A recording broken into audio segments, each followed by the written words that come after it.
السلام علیکم ورحمۃ اللہ وبرکاتہ۔ الحمد للہ رب العالمین والصلاة والسلام علی اشرف الانبیاء والمرسلین نبینا محمد وعلی آلہ واصحابہ اجمعین۔ اعوذ باللہ من الشیطان الرجیم، بسم اللہ الرحمن الرحیم۔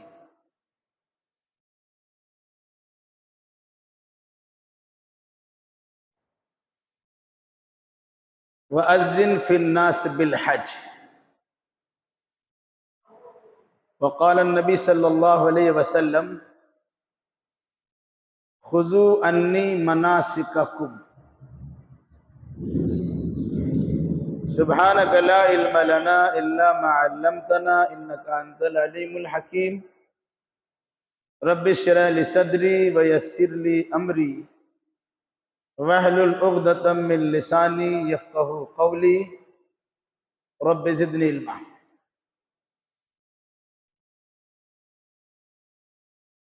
سب سے پہلے ہم اللہ کا شکر ادا کرتے ہیں کہ اس نے ہمیں اپنی توفیق خاص سے اس مسجد کے اندر مغرب کی نماز کے بعد اپنے مہمانوں کی تربیت سے متعلق ہمیں جمع کیا ہے۔ اس پر اللہ تبارک و تعالیٰ کا ہم جتنا شکر ادا کرے کم ہے۔ مبارکبادی کے مستحق ہے وہ بھائی اور بہن جنہیں اللہ تبارک و تعالیٰ نے شعور بخشی ہے اور حج کی ادائیگی کی توفیق دی ہے، جس کے لیے انہوں نے اخراجات بھی کیے اور اپنے باری کے انتظار میں لگے ہوئے۔ دوسرے بھائی اور بہن بھی مبارکبادی کے مستحق ہیں جنہوں نے اپنا وقت فارغ کر کے اس پروگرام میں شرکت کی کوشش کی اور شریک بھی ہو گئے۔ حج کی تربیت سے متعلق کچھ باتیں یاد رکھیے، جس میں کچھ مسائل بھی آپ کے سامنے آئیں گے، کچھ فضائل بھی آپ کے سامنے آئیں گے اور کچھ تربیت کی باتیں بھی آپ کو۔ کچھ کام کرنا ہوتا ہے اور کچھ کام نہیں کرنا ہوتا ہے، ان چیزوں کی انشاءاللہ وضاحت ہوگی۔ سب سے پہلی بات یہ ہے کہ حج اسلام کے بنیادی 5 ارکانوں میں سے ایک اہم رکن ہے۔ اگر کوئی انسان اسلام کے ارکان میں سے کسی ایک رکن کا انکار کرتا ہے تو وہ انسان کافر ہو جاتا ہے، اور اگر کوئی انسان انکار نہیں کرتا لیکن جان بوجھ کے اسے چھوڑتا رہتا ہے تو علماء کی ایک جماعت نے ایسے انسان کے بھی کافر ہونے کا فتویٰ دیا، کیونکہ جب ہمارے پاس بنیاد ہی نہیں رہے گی تو ایمان ہمارا صحیح سالم نہیں رہ سکتا۔ اس لیے اسلام کے بنیادی 5 ارکانوں میں سے آخری رکن جو مہنگا بھی ہے، زیادہ وقت بھی درکار ہے، جسمانی بھی ہے، روحانی بھی ہے، مالی بھی ہے۔ یہی وجہ ہے کہ دیگر عبادتوں کے مقابلے میں حج کو جانے والے افراد حج کے مسائل کو بطور خاص سیکھتے ہیں۔ اس کی بنیادی وجہ یہ ہے کہ اگر دوسری عبادت ہماری خراب ہو گئی، اس میں پیسہ لگتا نہیں ہے، ہم کر لیں گے، دوہرا لیں گے۔ نماز پڑھیں، نماز نہیں ہوئی، دوہرا لیا۔ لیکن اگر ہم حج کرنے جائیں اور ہمارا حج نہ ہو، ہم اسے کیسے دہرائیں گے؟ دہرانے کے لیے پھر آپ کو آئندہ سال جانا ہوگا، 5 لاکھ کا پھر خرچہ ہے۔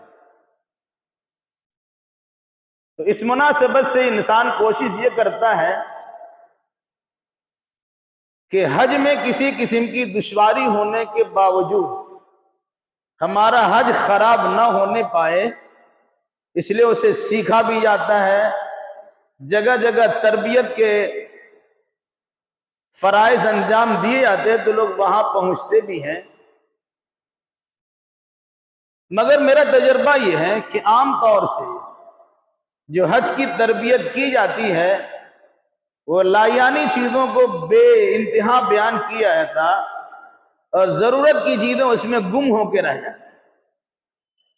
میں مناسب سمجھتا ہوں اور کوشش میری ہوگی کہ بالکل ہی اختصار کے ساتھ حج کا مسنون طریقہ، یعنی حج کا وہ طریقہ جو اللہ کے نبی صلی اللہ علیہ وسلم سے ثابت ہے، وہ آپ کے سامنے بیان کیا جائے تاکہ آسان حج مسنون آسان طریقے سے آپ ادا کر سکے، اس امید کے ساتھ کہ اللہ تبارک و تعالی شرف قبولیت بخشے گا۔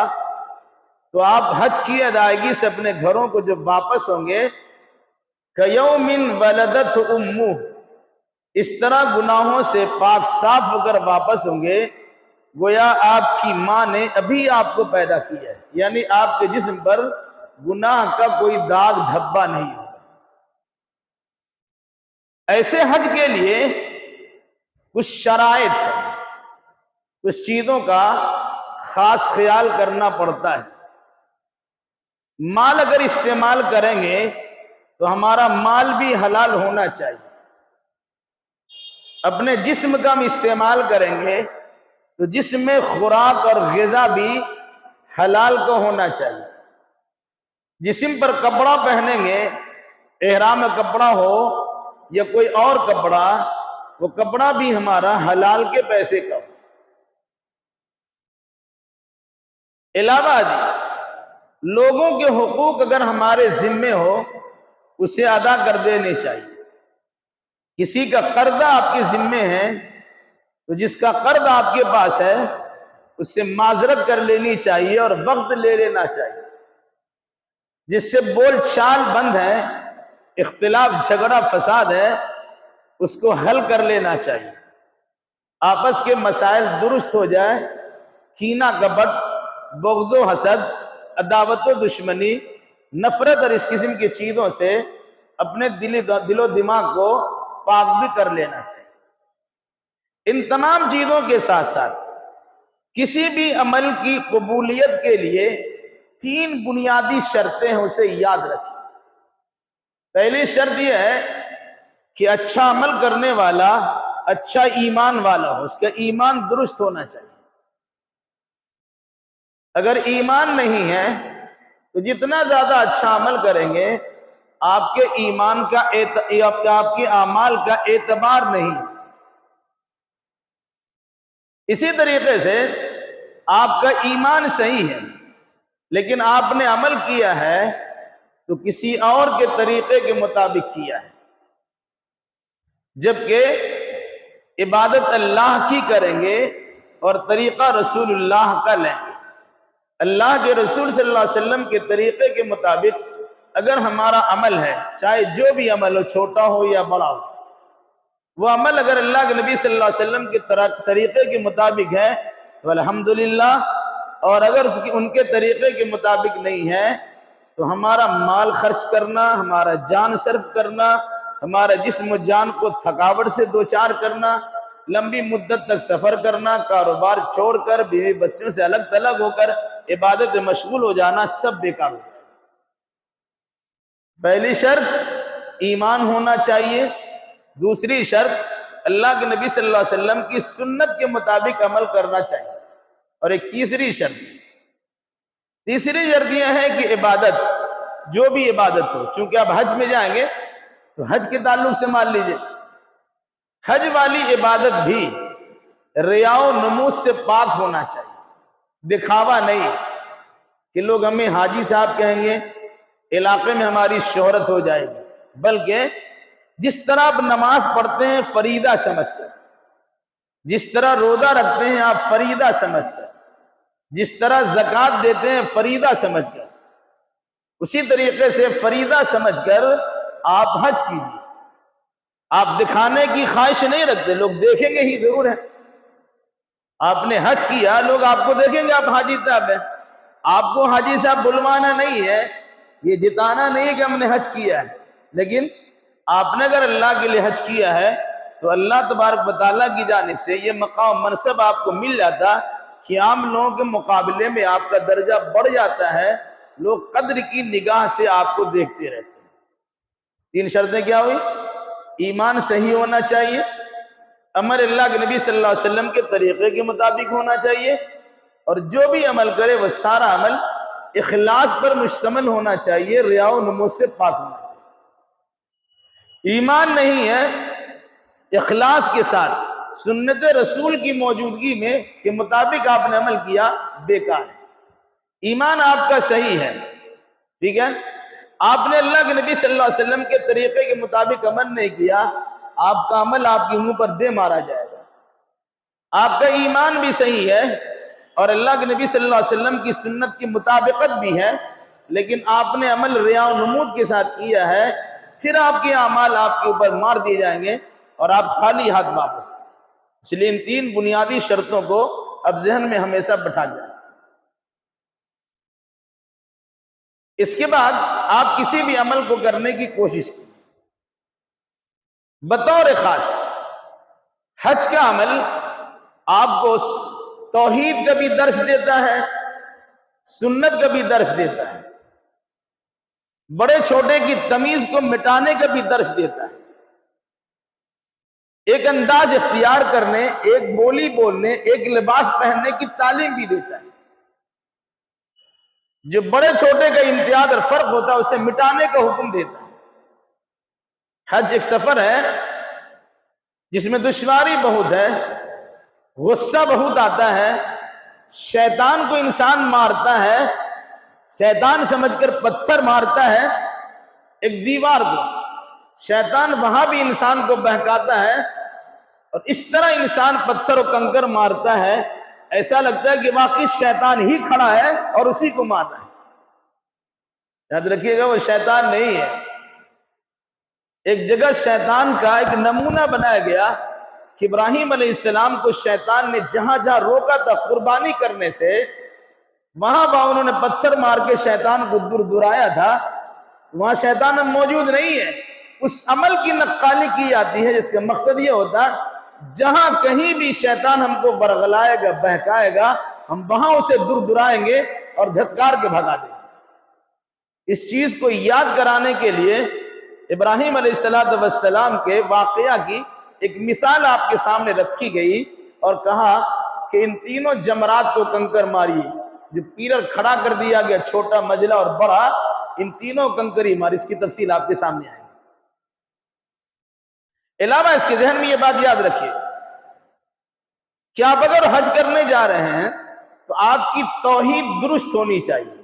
مراد آپ جب کلمہ پڑھیں گے جسے آپ تلبیہ کہتے ہیں، ایک مرتبہ اس کے معنی بھی یاد رکھ لیجئے۔ لبیک اللہم لبیک لبیک لا شریک لک لبیک ان الحمد والنعمت لک والملک لا شریک لک۔ جب اس آواز کو سنیں گے، اس کلمہ کو پڑھتے ہوئے سنیں گے تو ایسا لگتا ہے کہ انسان کا دل دھڑکتا ہے۔ پڑھنے کی جو کیفیات ہوتی ہے، جو جذبات ہوتے ہیں، جس انداز سے انسان اللہ سے لو لگا کر اس کلمے کو پڑھتا ہے اور ایک مجمع میں جماعت کی شکل میں یہ آواز سنائی دیتی ہے، تو جس کا دل ٹیڑھا نہیں ہے، جس کا دل سخت نہیں ہوا، وہ انسان وہاں ایک طریقے سے اللہ کی یاد میں کھو جاتا ہے۔ یہ کلمہ بول کر، یہ تلبیہ بول کر، یہ جملے بول کر گویا اللہ کی بارگاہ میں حاضر ہوتا ہے اور اللہ سے قریب تر ہوتا چلا جاتا ہے۔ کیفیت کیا ہوگی اندازہ لگا لیجیے۔ معنی کیا ہے؟ لبیک اللہم لبیک، حاضر ہوں، اے اللہ میں حاضر ہوں۔ لبیک لا شریک لک لبیک، اے اللہ میں حاضر ہوں، تیرا کوئی شریک نہیں ہے، میں تیرے سامنے حاضر ہوں۔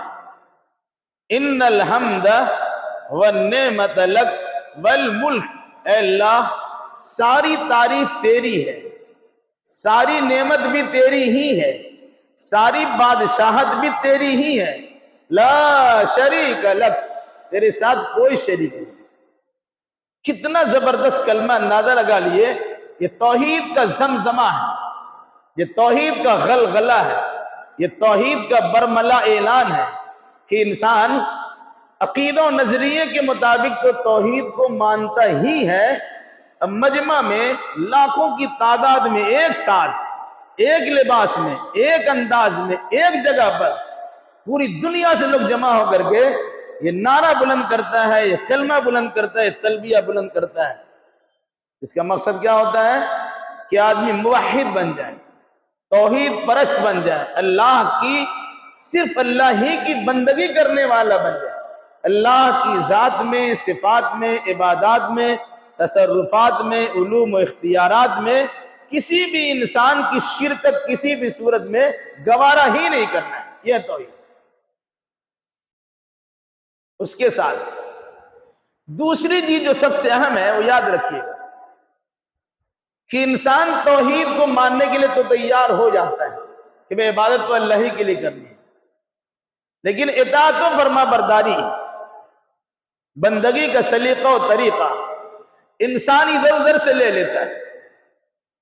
یہ سوچتا ہے کسی طرح عبادت کریں گے تو اللہ ہی کی عبادت ہوتی ہے، نہیں، آپ کو عبادت اللہ کے نبی صلی اللہ علیہ وسلم کے طریقہ کے ہی مطابق کرنا ہے۔ کیوں؟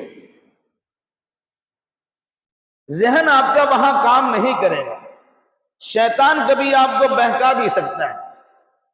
کیا؟ اس کی شکل میں آپ کو بتاتا ہوں۔ حرم شریف میں نماز پڑھنے کا ثواب، مکہ میں جو حرم ہے، خانہ کعبہ ہے، اس کی پیچھے، اس کی ارد گرد مسجد حرام میں، حدود حرم میں نماز پڑھنے کا جو ثواب ہے دوسری مسجدوں کے مقابلے میں 1,00,000 سے زیادہ بہتر ہے۔ ابھی آپ نے مغرب کی نماز پڑھی، اس طرح 1,00,000 مرتبہ مغرب کی نماز پڑھیں گے یہاں وہاں پوری دنیا میں، اس سے بہتر ہے کہ آپ ایک مغرب کی نماز حرم شریف میں پڑھ لیں۔ کتنی بڑی بات ہے۔ لیکن اگر کوئی انسان یہ سوچتا ہے اور شیطان اس کے دل و دماغ میں یہ وسوسہ ڈالتا ہے پھر حج کرنے کے لیے تم کو منا نہیں جانا ہے، عرفہ نہیں جانا ہے، مزدلفہ نہیں جانا ہے، کیوں؟ یہ 5-6 دن تمہاری نمازیں تو ادھر ادھر ہو جائے گی، حرم شریف میں نماز کا ثواب کچھ ہے، وہاں نماز کا ثواب کچھ ہے، وہاں جانے کی کیا ضرورت ہے، چلو یہی پڑھے گا۔ شیطان ورغلاتا اور بہکاتا ہے۔ یہاں آپ کو یاد کرنا پڑے گا کہ جس اللہ نے حج فرض کیا، اس اللہ نے حکم دیا اور اس کے رسول محمد صلی اللہ علیہ وسلم نے کر کے دکھا دیا کہ خانہ کعبہ سے محبت ہے، اس کی عظمت کا اعتراف ہے، اس کی بزرگی کو ہم مانتے ہیں، اس کی فضیلت کو تسلیم کرتے ہیں، لیکن ہم کو حج کی ادائیگی کے لیے مکہ المکرمہ میں جو حدود حرم کے اندر رہ رہے تھے اس کو چھوڑنا ہے اور 8 تاریخ کو ہم کو مینا چلا جانا ہے۔ پھر اس کے بعد آپ مینا میں پڑے ہوئے ہیں، مینا میں آپ دیکھیں گے جب انسان عبادت ہی کے لیے نکلے گا تو زیادہ عبادت کرے گا، لیکن اللہ کے نبی صلی اللہ علیہ وسلم نے زیادہ عبادت نہیں کی ہے، بلکہ 4 رکعت والی نماز کو 2 رکعت بنا دیا ہے، نماز کم کر دیا۔ وہاں بھی شیطان سوچے گا عبادت کرنے والا زیادہ عبادت کرے گا، لیکن اللہ کے نبی نے زیادہ عبادت نہیں کی، کم کر دی ہے۔ یعنی مینا میں جتنے دن آپ رہیں گے، عرفہ میں جو دن رہیں گے، مزدلفہ میں جو رات گزاریں گے، پھر مینا میں جو دن ایام رات گزاریں گے، اس میں آپ کو نمازیں قصر پڑھنی ہے، ساری سنتیں آپ کی معاف ہے سوائے فجر کی سنت۔ فجر کی 2 رکعت سنت پڑھیں گے اور فجر کی پھر 2 رکعت فرض پڑھیں گے، ساری سنتیں معاف ہیں۔ ظہر میں 4 رکعت نہیں پڑھیں گے، 2 ہی رکعت پڑھیں گے، عصر میں 2 ہی رکعت پڑھیں گے، عشاء میں 2 ہی رکعت پڑھیں گے۔ نہ ظہر کے پہلے والی سنت ہے، نہ ظہر کے بعد والی سنت ہے، نہ مغرب سے پہلے کی 2 سنت غیر مؤکدہ ہے، نہ مغرب کے بعد والی 2 رکعت سنت ہے، اور نہ عشاء کے بعد کی 2 سنت ہے۔ صرف وتر آپ کو پڑھنا ہے، عشاء کی 2 رکعت پڑھیے، وتر پڑھ لیجیے۔ کیوں پڑھیے گا ایسا؟ کہ اللہ کے نبی صلی اللہ علیہ وسلم نے ایسا ہی کیا ہے۔ اب اگر سوچیے گا نہیں ہم زیادہ پڑھیں گے تو شاید اللہ کے نبی صلی اللہ علیہ وسلم سے آپ بڑھ جائیں گے۔ جس کو پڑھنے کا ارادہ ہوگا ایسا کرے گا، اگر پڑھنے کا ارادہ نہیں ہے تو جتنا اللہ کے نبی صلی اللہ علیہ وسلم نے کیا ہے ہمیں اتنا ہی کرنا چاہیے۔ پھر دیکھیے 8 تاریخ دن آپ گزار دیے، رات گزار دیے، 9 تاریخ کو صبح آپ جائیں گے، عرفہ میں رہیں گے۔ عرفہ کا دن ہی حج ہوتا ہے، اس میں اللہ کے نبی صلی اللہ علیہ وسلم کا طریقہ کیا ہے کہ پہلے پہنچیے تو امام صاحب سے خطبہ سنیے، امام خطبہ کے بعد مؤذن 1 اذان دے گا، ظہر کے وقت میں 1 اذان ہوگی، پھر فوراً اقامت ہوگی۔ اب 2 رکعت نماز ظہر کی پڑھیے گا، پھر اقامت ہوگی، 2 رکعت نماز اب مغرب کی عصر کی پڑھیے گا۔ آپ تو عبادت کرنے کے لیے کیا ہیں؟ ایک تو عبادت کم کر دی گئی، دوسرا 2 وقتوں کی عبادت کو ایک ساتھ بھی کر دیا گیا، ماتھا کام نہیں کرتا ہے۔ چونکہ اللہ کے نبی نے ایسا ہی کیا ہے اس لیے ہم کو ایسا ہی کرنا ہے۔ ایک انسان عبادت کے لیے پکا حرم پہنچا ہے، حرم شریف مکہ المکرمہ، پھر اس کے بعد منی عرفہ گیا۔ عرفہ میں آپ دیکھتے ہیں کہ شام ہو گئی، آپ کو مغرب پڑھنا وہاں منع ہے۔ دنیا کا سب سے بہتر گویا میدان ہے جہاں سارے لوگ جمع ہیں، جہاں حج ہوتا ہے، جہاں دعا قبول ہوتی ہے، جس دن شیطان سب سے زیادہ ذلیل و خوار ہوتا ہے، روتا دھار مار کر ہوتا ہے، جس دن مغفرتیں بے انتہا ہوتی ہے، عام معافی کا اعلان ہوتا ہے، اس دن مغرب کی نماز اس جگہ پر آپ کو پڑھنا نہیں ہے۔ کہا جائے گا سورج غروب ہوا اب نکل چلیے، جائے مزدلفہ، جب مزدلفہ پہنچیے گا تب مغرب کی نماز پڑھیے گا اور عشاء کی نماز پڑھیے گا، پھر وتر پڑھ کے کھا پی کے سو جائیے گا۔ مطلب کیا ہوا؟ سنت کی ادائیگی میں آپ نے عصر کی نماز کو ظہر میں پڑھا، سنت کی ادائیگی میں مغرب کی نماز کو عشاء میں پڑھیں گے۔ مطلب کیا ہوا؟ وقت پر نماز فرض ہوتی ہے، لیکن جس کام کو جس وقت میں جس نوعیت سے اللہ کے نبی صلی اللہ علیہ وسلم نے کیا ہے ہم کو اسی انداز سے کرنا چاہیے۔ اس اندازہ ہوتا ہے عبادت میں اللہ کے نبی صلی اللہ علیہ وسلم کی سنت کی کتنی پاسداری کرنی چاہیے۔ حج میں یہ چیز آپ کو یاد رکھنی چاہیے کہ توحید بھی ہے اور سنت بھی ہے۔ اس طرح عبادتیں آپ کریں گے، انشاءاللہ بھی تفصیل بتائیں گے۔ تو عبادتوں کی جو شرائط ہے قبولیت کے، ایمان ہونا چاہیے، سنت کے مطابق ہونی چاہیے، اور ساتھ ساتھ اخلاص کے ساتھ ہونا چاہیے۔ کچھ ضروری احتیاط اب یاد رکھ لیجیے۔ جیسے آپ کا سفر ہوتا ہے، سفر میں بہت ساری چیزوں کی ضرورت پڑے گی، صحت و تندرستی کا خاص خیال کرنا آپ کو ضروری ہے۔ خواہ مخواہ کے تھکا دینے والے اعمال سے آپ کو گریز اور پرہیز بھی کرنا چاہیے۔ دوا وغیرہ جو خاص دوائیں ہیں جس کی ضرورت آپ کو پڑتی رہتی ہے، ان دواؤں کی کوٹلی بھی آپ کو تیار کر کے لے جانا چاہیے۔ کھانے پینے سے متعلق بھی کچھ احتیاط ہے، ان چیزوں کو بھی مد نظر رکھنا چاہیے۔ پانی وغیرہ کا استعمال اچھے سے کیجیے گا، اس کا بھی خاص اہتمام چاہیے۔ کھانے پینے میں کوتاہی نہ ہو کہ جس کے نتیجے جسم کے اندر کمزوری پیدا ہو جائے اور عبادت آپ نہ کر سکیں۔ ان چیزوں کا خاص خیال کرنا ہے۔ سفر آپ کریں گے تو سفر میں آپ کے ساتھ آپ کے رشتہ دار بھی ہیں، دوست احباب بھی ہیں، اپنے بیگانے سب ہیں۔ پہلے بتا چکا ہوں کہ حج کے موقع پر شیطان زیادہ برغلاتا بہکاتا ہے حج خراب کرانا چاہتا ہے۔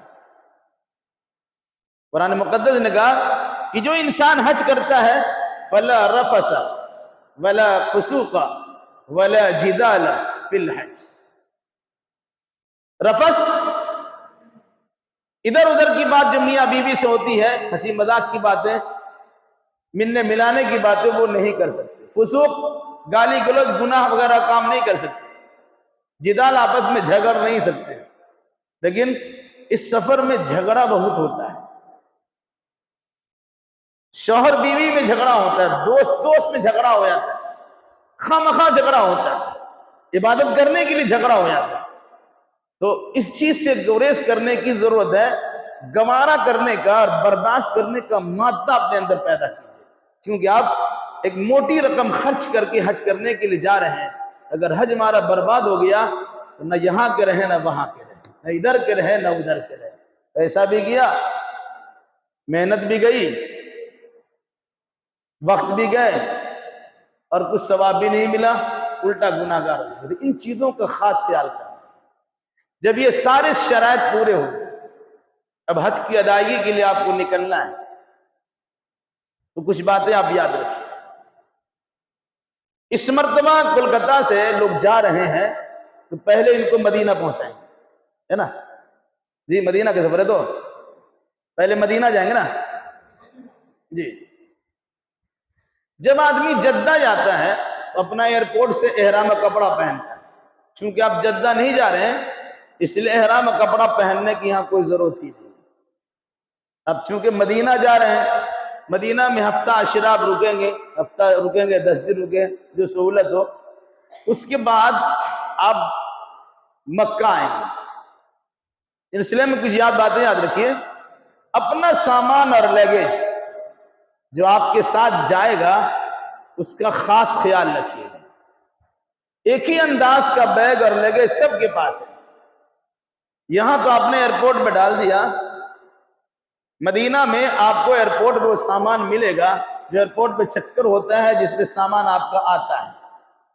کوشش یہ کیجئے گا کہ اپنے سامان پر کچھ نشان اور داغ لگا دیجئے۔ نام عام طور سے لکھا رہتا ہے لیکن اکثر و بیشتر سمجھ میں نہیں آتا۔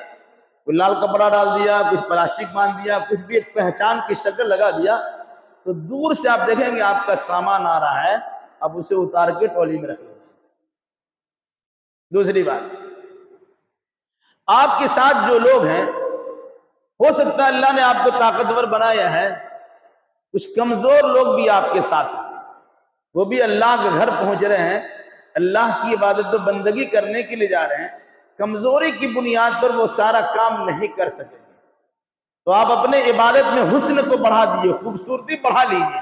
اپنا بھی کام کر رہے ہیں اور ان کمزور اور مریض اور بیمار طبیعت لوگوں، بیمار قسم کے لوگوں کو بھی آپ تعاون کر دے رہے ہیں، ان کا سامان بھی اٹھا دے رہے ہیں، ان کا سامان بھی بس میں اور گاڑی میں ڈال دے رہے ہیں، ان کا سامان ہوٹل تک پہنچا دے رہے ہیں۔ اگر اللہ نے طاقت دی ہے، اپنے ساتھ ساتھ ان کا بھی کام کر دیجئے گا، وہ آپ کے ثواب میں اضافہ در اضافہ۔ علاوہ اس کے، اس مرتبہ جو باضابطہ جو قانون بنا، پہلے لوگ بیڑی، سگریٹ، گل، گڑاکو، تمباکو کا سامان لے آتا تھا، اس مرتبہ تھوڑی سختی ہے۔ اس قسم کے سامان اگر پکڑے گئے، جس طرح ہیروئن یا ڈرگس وغیرہ پر جرم ثابت کر دیا تھا، اس طریقے سے جرم آپ کا مانا جائے گا۔ ہو سکتا ہے کہ آپ کے پاسپورٹ پہ خروج کا مہر لگا کر کے آپ کو واپس کر دیا جائے۔ اس قسم کی کوئی چیز ہو، اپنے ملنے جلنے والوں کے پاس بھی انہیں خبردار کر دیں کہ بھئی اس قسم کی چیزوں سے اپنے آپ کو پرہیز کیجیے۔ لگیج لے جانے کے لیے یہ چیز آپ یاد رکھیے گا، جو آپ کا ساتھ اندر میں چلا گیا اس میں بہت ساری چیزیں چلی جاتی، لیکن اگر پانی کی شکل کی کوئی چیز ہے تو آپ اگر اپنے ہینڈ لگیج میں رکھنا چاہیں گے اس کو بھی رکھنے نہیں دیا ہے۔ کوئی چاقو ہے، چھری ہے، کوئی کاٹنے والا سامان ہے، وہیں پھینک دے گا۔ جیسے اب کسی کو مونچھ کاٹنا ہے یا کسی کو بغل کے بال تراش کرنے ہیں، اس کو کینچی چاہیے وغیرہ سامان چاہیے، تو بڑا جو لیگیج جو آپ کا چلا جاتا ہے، جہاز میں چلا جائے گا، جو آپ کے ہاتھ میں نہیں ہے اس میں رکھ سکتے ہیں۔ منع کردہ چیزوں سے پرہیز کیجیے گا، جو چیزیں ضروری لے جانے کی ہیں اب اس کو اس میں ڈال دیجئے. آپ کا ہاتھ کا لگیج ہلکا پھلکا بھی رہنا چاہیے اور کوئی ایسی چیز نہ ہو جسے آپ کے سامنے پھینک دیا گیا. دوا وغیرہ اگر لیتے ہیں اس کے ساتھ ساتھ پرسکرپشن بھی چاہیے، ڈاکٹر کے لکھا ہوا تجویز کردہ جو اس کا پرسکرپشن ہوتا ہے سامنے رکھنا چاہیے. کبھی کبھی دوا کا بھی غلط استعمال ہوتا ہے تو اس کو بھی لوگ چھین لیتے اور پھینک دیتے ہیں. ان چیزوں کا خاص خیال چاہیے. بہرحال اللہ تبارک و تعالیٰ آپ کے سفر کو آسان کرے اور آپ کی پریشانی کو دور فرمائے. یہاں سے آپ جائیں گے سیدھا سیدھی ایئرپورٹ. ملنے جلنے والوں سے آپ ملیے، انہیں نصیحت و وصیت بھی کیجیے. جو گھر کے لوگوں کو آپ چھوڑ کے جا رہے ہیں انہیں نماز، روزہ اور دیگر عبادات کی اور اللہ تبارک و تعالیٰ سے ڈرتے رہنے کی وصیت بھی کیجیے. ایسا نہ ہو کہ آپ اللہ کی عبادت میں نکلے ہیں اور آپ کے بچوں کی جانب سے، آپ کے گھر والوں کی طرف سے کچھ ایسی حرکت ہو جائے جو آپ کے لیے بدنامی کا ذریعہ بن جائے. تو اپنے بچوں کو نصیحت کیجیے تقویٰ کی، اللہ سے ڈرنے کی، عبادت و بندگی کرنے کی. خود بھی انہیں نصیحت کرتے رہیے اور بار بار اس کو یاد بھی دلاتے رہیے. جس کو گارجن اور ذمہ دار بنا کے جاتے ہیں کسی کو نگراں بنا کے جائیے جو اس کی نگرانی کرنے پر مامور بھی ہو، اس کا خاص خیال. ریا و نموز سے پاک ہو کر جائیے گا. ایسا نہیں کہ آپ سفر میں جا رہے ہیں 2500 گاڑی ایک لائن سے لگا دیا. ایسا بھی ہوتا ہے. بعض جگہ دیکھا ہے تو بس میں لوگ بھر کے آتے ہیں، نعرہ تکبیر اور پتہ نہیں کیا کیا لگا دے، پورا مجمع سناٹا. نہیں، چلانے کی جو آواز پیدا ہوتی ہے غیر مسلموں پر اس کے برے اثرات مرتب ہوتے ہیں. اس قسم کی چیزوں سے پرہیز کیجیے. ایسا بھی نہیں ہے آپ چپ سے نکل رہے ہیں کسی خبر نہ دیجیے، ایسا بھی نہیں ہے. ملنے جلنے والے دوست احباب کو شکایت کا موقع نہ رہے، ان سے ضرور ملیے اور اخیر وقت میں انہیں ضرور بتائیے کہ ہم حج کی ادائیگی کو جا رہے ہیں، صرف اس لیے آپ کو خبر دے رہے ہیں کہ آپ ہمارے لیے دعا کیجئے، انشاءاللہ ہم بھی آپ کے لیے دعا کریں گے. اس طرح کے اعمال ضرور کر لیجئے. بہرحال آپ ایئرپورٹ پہنچے ہیں، سامان آپ کا اندر ہوا، امیگریشن کا کچھ کام ہوا، کچھ سامان آپ کے ہاتھ میں ہے، کچھ سامان لگیج میں چلا گیا جہاز میں. وہ سامان آپ کو وہی ملے گا. اگر ضرورت کا سامان ہے کچھ ایسا جو راستے میں استعمال ہے اس میں رکھنے کی بجائے اپنے ہاتھ میں رکھیے. جیسے کھانے پینے کچھ سامان ہے وہ اپنے پاس ضرور رکھنا چاہیے. ہوتا کیا ہے ایئرپورٹ پہ پہنچنے کے بعد گھنٹہ 2 گھنٹہ 4-5 گھنٹہ بھی آپ کو لگ سکتا ہے. ٹھیک ہے، بھوک کی شدت آپ کو لگ رہی ہے، کچھ کھانے پینے کا آپ کا سامان نہیں، تو آپ کو پتہ ہے ایئرپورٹ پہ 1 روپے کا سامان 100 روپے ملتا ہے. اس کی قیمت بڑی رہتی ہے. آپ وہاں چاہ کر بھی کھانے سے پرہیز کریں، جیب آپ کی اجازت نہیں دیتا. اس کا خاص خیال رکھیے.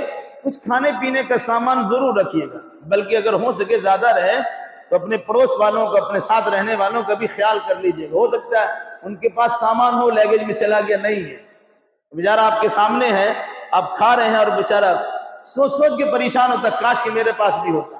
اگر اللہ تعالیٰ نے دیا ہے تو خرچ کر لیں. اس راستے میں جو خرچ کریں گے اس کا ثواب بڑھتا چلا جائے، تو ان کا بھی خاص خیال کر لیجئے گا. کھانے پینے کا بھی خیال کرنا ہے، چونکہ اب لمبا وقت رہتا ہے، وہاں دقت و پریشانی بھی رہتی ہے، کھانے پینے میں کمی نہیں کرنا چاہیے. پھر اس کے بعد وہاں جب پہنچ گئے ایک مشورہ آپ کو کہ کھانے پینے میں کٹوتی کرنے کے بجائے طاقت و توانائی پیدا کرنے کے لیے ضرور کھانا چاہیے. اگر آپ یہاں کا پیسہ سوچ کے کھائیں گے تو وہاں چائے بھی نہیں پی سکیں گے. یہاں کا پیسہ سوچیں، ہم یہاں کا پیسہ خرچ کر رہے ہیں تو چائے نہیں پیئیں. کیوں؟ ابھی 1 روپیہ 1 ریال کا 23 روپیہ بنتا ہے، کم سے کم 22 روپیہ بنے گا. 2 روپے کا اگر آپ کو چائے ملتی ہے، دودھ والی چائے 2 روپے کی، وہاں کے 2 ریال، تو مان لیا آپ یہاں 45 روپے کی چائے پیئیں گے. سوچئے کہ 45 روپے کی چائے پیئیں گے، ایک بوتل پانی ملے گا آدھا لیٹر کا، 1 ریال کا مان لیجیے. 1 ریال کا پانی آپ نے لیا، 22 روپے کا پانی ہو جائے گا. اب سوچئے کہ 22 روپے کا ہم پانی پیئیں گے تو 22 روپیہ نہیں سمجھنا، آپ کو سوچنا ہے ہم 1 ہی روپے کا پانی پی رہے ہیں، ہم 2 ہی روپے کا چائے پی رہے ہیں، 2 روپے کا ہم جوس پی رہے ہیں. تو اگر وہاں کا پیسہ سمجھ کے کھائیں گے تو تو آپ آرام سے کھا پی سکتے ہیں، اپنے جسم کے اندر طاقت و توانائی بنا سکتے ہیں۔ اگر اس کو جہاں جوڑیے گا ہندوستان کے پیسے سے تو بہت سارے لوگ حیران و پریشان رہتے ہیں اور سوچ سوچ کے نہیں کھاتے، کمزوری در کمزوری ہوتی چلے۔ ان چیزوں کا خاص خیال رکھیں۔ اب پہنچے مدینہ، مدینہ میں ایک ہفتہ رہیں گے۔ مدینہ کا کام کیا اسے سمجھ لیجیے۔ مدینہ میں کوئی خاص کام نہیں ہے۔ اب مدینہ جائیں گے تو مدینہ کی زیارت کی نیت سے نہیں، یا اللہ کے نبی صلی اللہ علیہ وسلم کے کی مسجد نبی کی زیارت سے آپ کو جانا ہے۔ ارادہ کیا ہے؟ ہم مدینہ جا رہے ہیں، اللہ کے نبی صلی اللہ علیہ وسلم کی قبر کو زیارت کرنا ہے، قبر کو دیکھنا ہے، یہ نہیں ہے۔ کیا کرنا ہے؟ اللہ کے نبی صلی اللہ علیہ وسلم کی مسجد کی زیارت کرنی ہے۔ مسجد میں جائیں گے تو قبر رسول کی زیارت تو کرنا ہی کرنا ہے، نیت پر موقوف ہے۔ آدمی مدینہ مدینہ کرتا رہتا ہے، مکہ اسے کم یاد آتا ہے لیکن مدینہ زیادہ یاد آتا ہے، جبکہ عبادت اللہ کی کرنی ہے، طریقہ رسول اللہ کا لینا ہے، تو طریقہ اللہ کے نبی صلی اللہ علیہ وسلم نے مسجد نبی سکھلائی ہے۔ آپ کو مسجد نبی کی زیارت کی نیت سے سفر کرنا ہے، کیونکہ حدیث رسول ہے لا تشد الرحال الا الى ثلاثه مساجد، ثواب کی نیت سے سفر کرنا جائز نہیں ہے سوائے 3 مسجدوں کے: مسجد حرام خانہ کعبہ، مسجد نبی مدینہ کی مسجد، مسجد اقصی فلسطین کی مسجد۔ ان تینوں مسجدوں کو 3 نبیوں نے بنائی ہے، تو مسجدوں کی زیارت کی نیت سے آپ کا سفر ہوگا، کسی اور نیت سے نہیں۔ مدینہ پہنچیں گے، اپنا سامان و لیگیج اٹھائیں گے، جو ہوٹل آپ کے لیے بندوبست کیا گیا اس میں جائیں گے، سامان نما رکھیں گے۔ ابھی آپ احرام کپڑے میں نہیں ہیں، نارمل کپڑے میں۔ نماز کا وقت ہو یا نماز سے پہلے، جب آپ کو موقع ملتا ہے مسجد نبی جائیں۔ جب بھی مسجد نبی میں داخل ہوں گے تو عام طور سے جو مسجدوں میں داخلے پر دعا پڑھی جاتی ہے وہ دعا پڑھیے: بسم اللہ والصلاة والسلام علی رسول اللہ، اللہم اغفر لی ذنوبی وافتح لی ابواب رحمتی۔ اتنا بڑا یاد نہیں ہے؟ اللہم افتح لی ابواب رحمتی کی یہ دعا پڑھ سکتے ہیں۔ بڑی دعا پڑھیں زیادہ ثواب ملے گا، چھوٹی دعا پڑھیں گے کام چل جائے گا۔ جب بھی مسجد نبی میں آپ داخل ہوں گے تو پہلا کام آپ کا ہے، اگر جماعت شروع نہیں ہے تو 2 رکعت آپ کو تحیت المسجد یا داخلہ مسجد پڑھنا ہے۔ اور اگر ایسے وقت میں پہنچے کہ جماعت شروع ہو رہی ہے، وہ چاہے فجر ہی کی جماعت کیوں نہ ہو، آپ سنت نہیں پڑھیں گے، جماعت میں شامل ہو جائیں۔ مسجد نبی میں داخل ہوئے، 2 رکعت تحیت المسجد پڑھی، پھر جتنا اللہ تعالیٰ آپ کو موقع دے سنت پڑھنے کا پڑھتے رہیے۔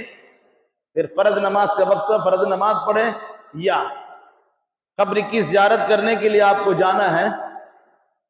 1 نمبر گیٹ ہے باب السلام، اس کا نام ہے باب السلام، سلام والا گیٹ، جس گیٹ سے جا کر سلام پڑھا جاتا ہے اس گیٹ کا نام ہے باب السلام، اس کا نمبر ہے 1۔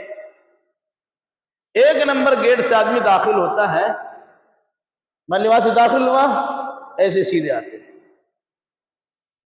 دیکھیں گے آپ کہ دائیں طرف آپ کے 4 صف، ترکی دور حکومت کی تیار کردہ مسجد ہے، بڑے خوشنما، بڑا جھومر سے سجائے ہوا، بقع نور بنا ہوا ہے۔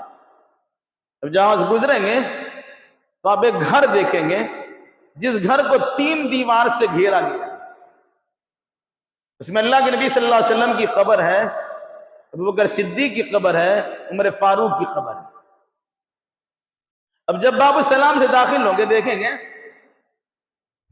کہ اس گھر میں 5 سوراخ ہیں، ایک بڑا سوراخ ہے، اس سے چھوٹا سوراخ ہے، اس سے چھوٹا سوراخ ہے، آگے 2 اور سوراخ چھوٹا چھوٹا کرتے ہیں۔ جب بڑا سوراخ کے سامنے میں آپ داخل ہوئیے گا تو بڑے ادب و احترام کے ساتھ الصلاۃ والسلام علیک یا رسول اللہ صلی اللہ علیہ وسلم، یا اللہم صلی علی محمد، اللہ بارک علی محمد، یا السلام علیکم ورحمۃ اللہ وبرکاتہ، یہ سب سلام کے کلمات ہیں۔ پہلے سوراخ کے سامنے کھڑے ہو کر 1 منٹ کے لیے کھڑا ہو کر موقع ملے گا، یا بلکہ اگر زیادہ بھیڑ ہوتی ہے تو چلتے جائیں گے، دھکا میں آگے بڑھتے جائیں گے. اس طرح جا رہے ہیں، ادھر رخ تھوڑا سا کیا، آپ نے سلام پڑھ دیا، السلام علیکہ الصلاۃ والسلام علیکہ یا رسول اللہ. طرح سے آگے بڑھیں گے، دوسرا سوراخ ملے گا، اس کے سامنے پڑھیں گے السلام علیکہ، وہاں صلاۃ نہیں ہے، السلام علیکہ یا ابا بکر، یا کہیں گے السلام علیکہ یا خلیفۃ رسول اللہ، اے اللہ کے رسول کا خلیفہ ابو بکر، آپ کو بھی سلام. اور ذرا آگے بڑھیں گے تو تیسرا سوراخ اس سے چھوٹا ملے گا. اس قبر سوراخ کے سامنے اللہ کے نبی صلی اللہ علیہ وسلم کے دوسرے ساتھی حضرت عمر ابن خطاب رضی اللہ تعالیٰ عنہ کی قبر ہے، وہاں کہیں گے السلام علیکہ یا خلیفتی رسول اللہ، اے رسول اللہ کے خلیفہ کا خلیفہ، تم پر سلام. یا السلام علیکہ یا عمر، سیدھا سیدھا، اے عمر آپ پر سلام. اس کے بعد آگے نکل جائیے، 2 سوراخ اس میں کچھ نہیں ہے. لوگ کہتے ہیں جو 2 سوراخ ہے، ایک سوراخ کے جگہ پر حضرت عیسیٰ کو دفن کیا جائے گا، اور دوسرے سوراخ کی جگہ پر حضرت امام مہدی کو دفن کیا جائے گا. اس مناسبت سے بنا، ایسا کچھ نہیں ہے، کسی صحیح حدیث کا کوئی ثبوت نہیں. باہر نکل جائے گا، باب السلام سے داخل ہو رہے ہیں اور باب جبریل سے باہر ہو جا رہے ہیں. دیکھیں گے ایک لمبا صحن ہے، اس کے سامنے اونچی سی ایک دیوار ہے. وہ دیوار کیا ہے؟ بقیع الغرقد قبرستان کی دیوار ہے، جس کو عام طور سے لوگ جنت البقیع کہتے ہیں. بقیع الغرقد اس کا نام ہے. جس وقت موقع ملے، صبح میں، عصر بعد، مغرب بعد، وہاں بھی قبر کی زیارت کرنی چاہیے، اور خاص طور سے دعا کرنا ہے اللہم اغفر لأہل بقیع الغرقد، اے اللہ بقیع الغرقد قبرستان میں جو آرام فرما رہے ہیں سب کو معاف فرما. جب وہ دعا جو حدیث سے ثابت ہے، السلام علیکم اہل الدیار من المؤمنین والمسلمین انا انشاءاللہ بکم للاحقون یغفر اللہ لنا ولکم انتم سلفنا ونحن بالاسر، اس طرح کئی الفاظ. یا السلام علیکم اہل القبور یغفر اللہ لکم یغفر اللہ لنا ولکم انتم سلفنا، اس طرح کے جو الفاظ ہیں. یا کچھ نہیں آتا ہے، اپنی زبان میں کہہ دیے، اے قبر والو تم پر سلامتی ہو، تم ہم سے پہلے آ گئے ہو، ہم بھی تمہارے بعد آنے والے ہیں، اللہ تم کو بھی بخش دے، اللہ ہم کو بھی بخش دے. اگر اردو عربی وغیرہ پڑھنا آتا ہے تو وہاں پر بورڈ لگا ہوا ہے، بورڈ دیکھ کر کے پڑھ سکتے ہیں، پڑھ دیجئے گا. سمجھئے قبرستان میں داخل ہوا، آپ نے قبرستان کی دعا پڑھ لی، قبرستان میں داخلے کی دعا پڑھ لی. روزانہ جانا ضروری نہیں، 1 مرتبہ کر لیا. اگر آپ کی طبیعت چاہتی ہے تو بار بار بھی جا سکتے ہیں، ضروری نہیں.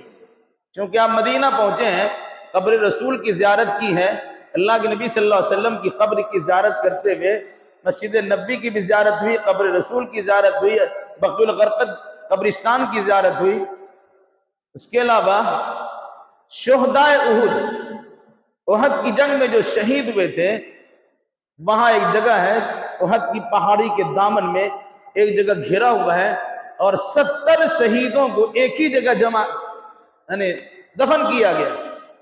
اندازہ ہوگا کہ جنہوں نے اپنی جان کا نذرانہ پیش کر اللہ کی وحدانیت کی گواہی دی، محمد الرسول اللہ کی رسالت کی گواہی دی، ایمان اسلام کی صداقت کی گواہی دی، ان کا ہے حال کیا ہے؟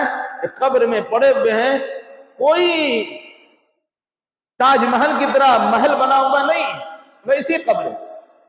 جنہوں نے اپنی جان کا نذرانہ پیش کیا ہے ان کا حال ہے. وہاں جا کر ہمیں یاد کرنا چاہیے، ان کے لیے دعا کرنی چاہیے کہ اللہ ان شہیدوں کی مغفرت فرما دے، اے اللہ ہماری بھی مغفرت فرما دے، ان شہیدوں کی مغفرت فرما دے. ان کی مغفرت تو ہو چکی ہے، لیکن ان کی دعا کر کے ہم در حقیقت اپنے آپ کو اللہ کی بارگاہ میں پیش کرتے، الہی ہماری بھی مغفرت فرما دے. مدینہ میں اور بھی کچھ دیکھنے کی چیزیں لوگ دکھاتے ہیں، جیسے آپ سب مساجد 7 مسجدیں ہیں، وہاں لوگ لے آتے ہیں کہ دیکھ لیجئے. کیا دیکھیے گا؟ جہاں پر خندق کی لڑائی ہوئی تھی وہاں کچھ مسجدیں بنی ہوئی، ابھی تو مسجد توڑ کے 1-2 مسجد بنا دی گئی. لوگ اس کو بھی زیارت کی غرض سے لے آتے ہیں. مگر جائیے گا تو یہ سوچ کے جائیے گا یہی وہ جگہ ہے جس جگہ پر مدینہ کے اینٹ سینٹ بجانے کے لیے کفار و مشرکین نے کوشش کی تھی، تو اللہ کے نبی صلی اللہ علیہ وسلم نے صحابہ کے مشورے سے اس جگہ پر خندق کھودا تھا تاکہ دشمن ادھر آ نہ سکے اور ہم پر حملہ آور نہ ہو سکے۔ اس موقع پر ایک صحابی نے اللہ کے نبی صلی اللہ علیہ وسلم سے شکایت کی، یا رسول اللہ بھوک سے بڑا برا حال ہو رہا ہے، لڑ رہے ہیں، یعنی خندق کھودنے میں لگے ہوئے، کھانے کو تو کچھ نہیں ہے، دیکھیے پیٹ پہ پتھر بنا ہوا ہے۔ تو اللہ کے نبی صلی اللہ علیہ وسلم نے کپڑا اٹھائے، کہا تمہارے پیٹ پر ایک پتھر بنا ہوا ہے، میرے پیٹ پہ تو 2 پتھر بنا ہوا ہے۔ دین اسلام کی تبلیغ و اشاعت کے لیے، اس کی صیانت و حفاظت کے لیے اللہ کے نبی صلی اللہ علیہ وسلم نے پیٹ پر پتھر باندھ کر کام کیا ہے۔ وہاں جا کر یاد آنا چاہیے کہ ہمیں اللہ تبارک و تعالیٰ نے کھلایا پلایا، اسباب و وسائل عطا فرمایا ہے، ہمیں کس قدر اللہ تبارک و تعالیٰ کا شکر گزار ہونا چاہیے۔ اور اس کے بعد جب پیٹ پر پتھر باندھ کر دین کی خدمت اللہ کے نبی نے کی ہے، تو ہم آسودہ حال ہو کر اللہ کے دین کی ترویج و اشاعت میں کیوں نہیں لگتے؟ یہ سب سوچ ہمارے اندر آنی چاہیے۔ اس کے بعد آپ کا کوئی کام نہیں ہے، کوشش کیجئے گا جب تک مدینہ میں رہیں آپ کی کوئی جماعت مسجد نبی میں نہ چھوٹے، ایک عقیدے کی درستگی کر لیجئے۔ عام طور سے لوگ کہتے ہیں کہ مسجد نبی میں 40 وقت کی جو نماز پڑھے گا تو اللہ تعالیٰ اس کے لیے جنت لکھ دے گا، منافقت سے اس کو نجات اور بری دے دے گا۔ یہ حدیث صحیح نہیں ہے، لیکن عام طور سے لوگ اس کو بیان بھی کرتے ہیں اور اس پر عمل بھی کرتے ہیں، اور اس پر عمل کرنے کے نتیجے میں گالی گلوچ بھی کرتے ہیں، دھکا مکی بھی کرتے ہیں۔ بھائی اب ہوٹل میں ہے، لفٹ سے آپ کو اترنا ہے، ٹائم آپ کو کم ہے، آپ سوچتے جلدی سے ہم پہنچ جائیں، 5 آدمی کی کیپیسٹی ہے، اسے لفٹ میں سوار ہونے کی، 6 آدمی گھسا ہوا ہے، اب لفٹ جا ہی نہیں رہا ہے، اب کوئی ایک اترنے کے لیے تیار نہیں ہے، تو وہاں لڑائی تک ہوتی ہے، گالی گلوچ بھی لوگ کرتے ہیں۔ ایسا مت کیجئے۔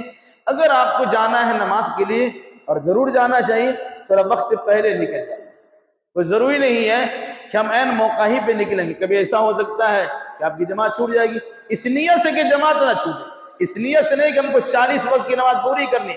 ایسا دیکھا جاتا ہے کہ 40 وقت کی نماز پوری کر کے آدمی آسودہ حال ہوتا ہے اور کئی وقت کی نماز چھوڑ دیتا ہے، جماعت چھوڑ دیتا ہے، نماز پڑھتا ہے چھوڑ دیتا ہے، جبکہ ایسا کچھ نہیں۔ حدیث کیا ہے کہ 40 دن کے جو انسان 40 دن دنیا کی کسی جگہ میں پابندی کے ساتھ جماعت کی تکبیر اولا کے ساتھ نماز پڑھتا ہے تو اللہ تبارک و تعالیٰ اس انسان کو جہنم سے بری کر دے۔ 40 دن ہے، مدینہ میں 40 وقت نہیں ہے، لوگ اس کو کھینچتان کے 40 کر دیے، اور جب 8 پنجے 40، 8 دن نماز پڑھ لیے، اب 2 دن اور بچا ہوا 10 دن میں سے، اب 2 دن آدمی گھوم رہا ہے، ہم تو 40 کا چلہ تو پورا کر دیا۔ نہیں، اس قسم کی چیزوں سے پرہیز کرنا چاہیے۔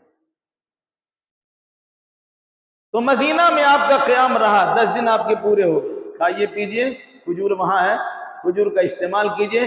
مسجد نبی میں زمزم کا بھی ڈرام مستقل لگا ہوا ہے، زمزم خوب پیجئے۔ اس کے علاوہ جو کھانا پینا ہو کھائیے پیجئے، پانی پر کوئی پابندی نہیں ہے، اب بوتل وغیرہ پانی بھریے، ہوٹل میں اسی زمزم کو لے آئیے، خوب پیجئے۔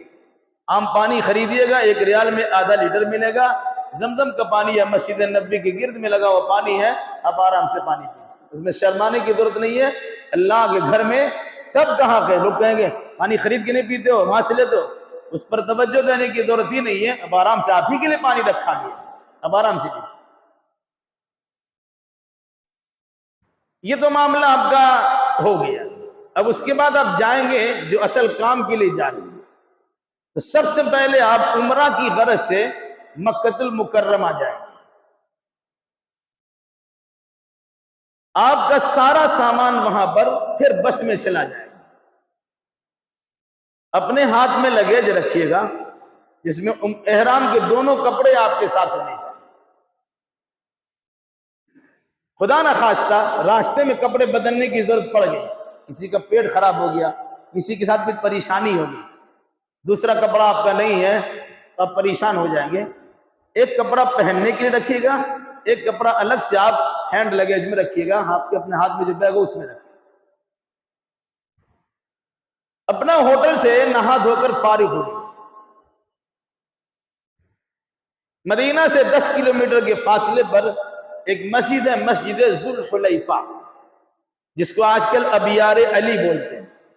اللہ کے نبی صلی اللہ علیہ وسلم نے اسی جگہ پر احرام کا کپڑا پہنا تھا اور احرام کی نیت کی تھی۔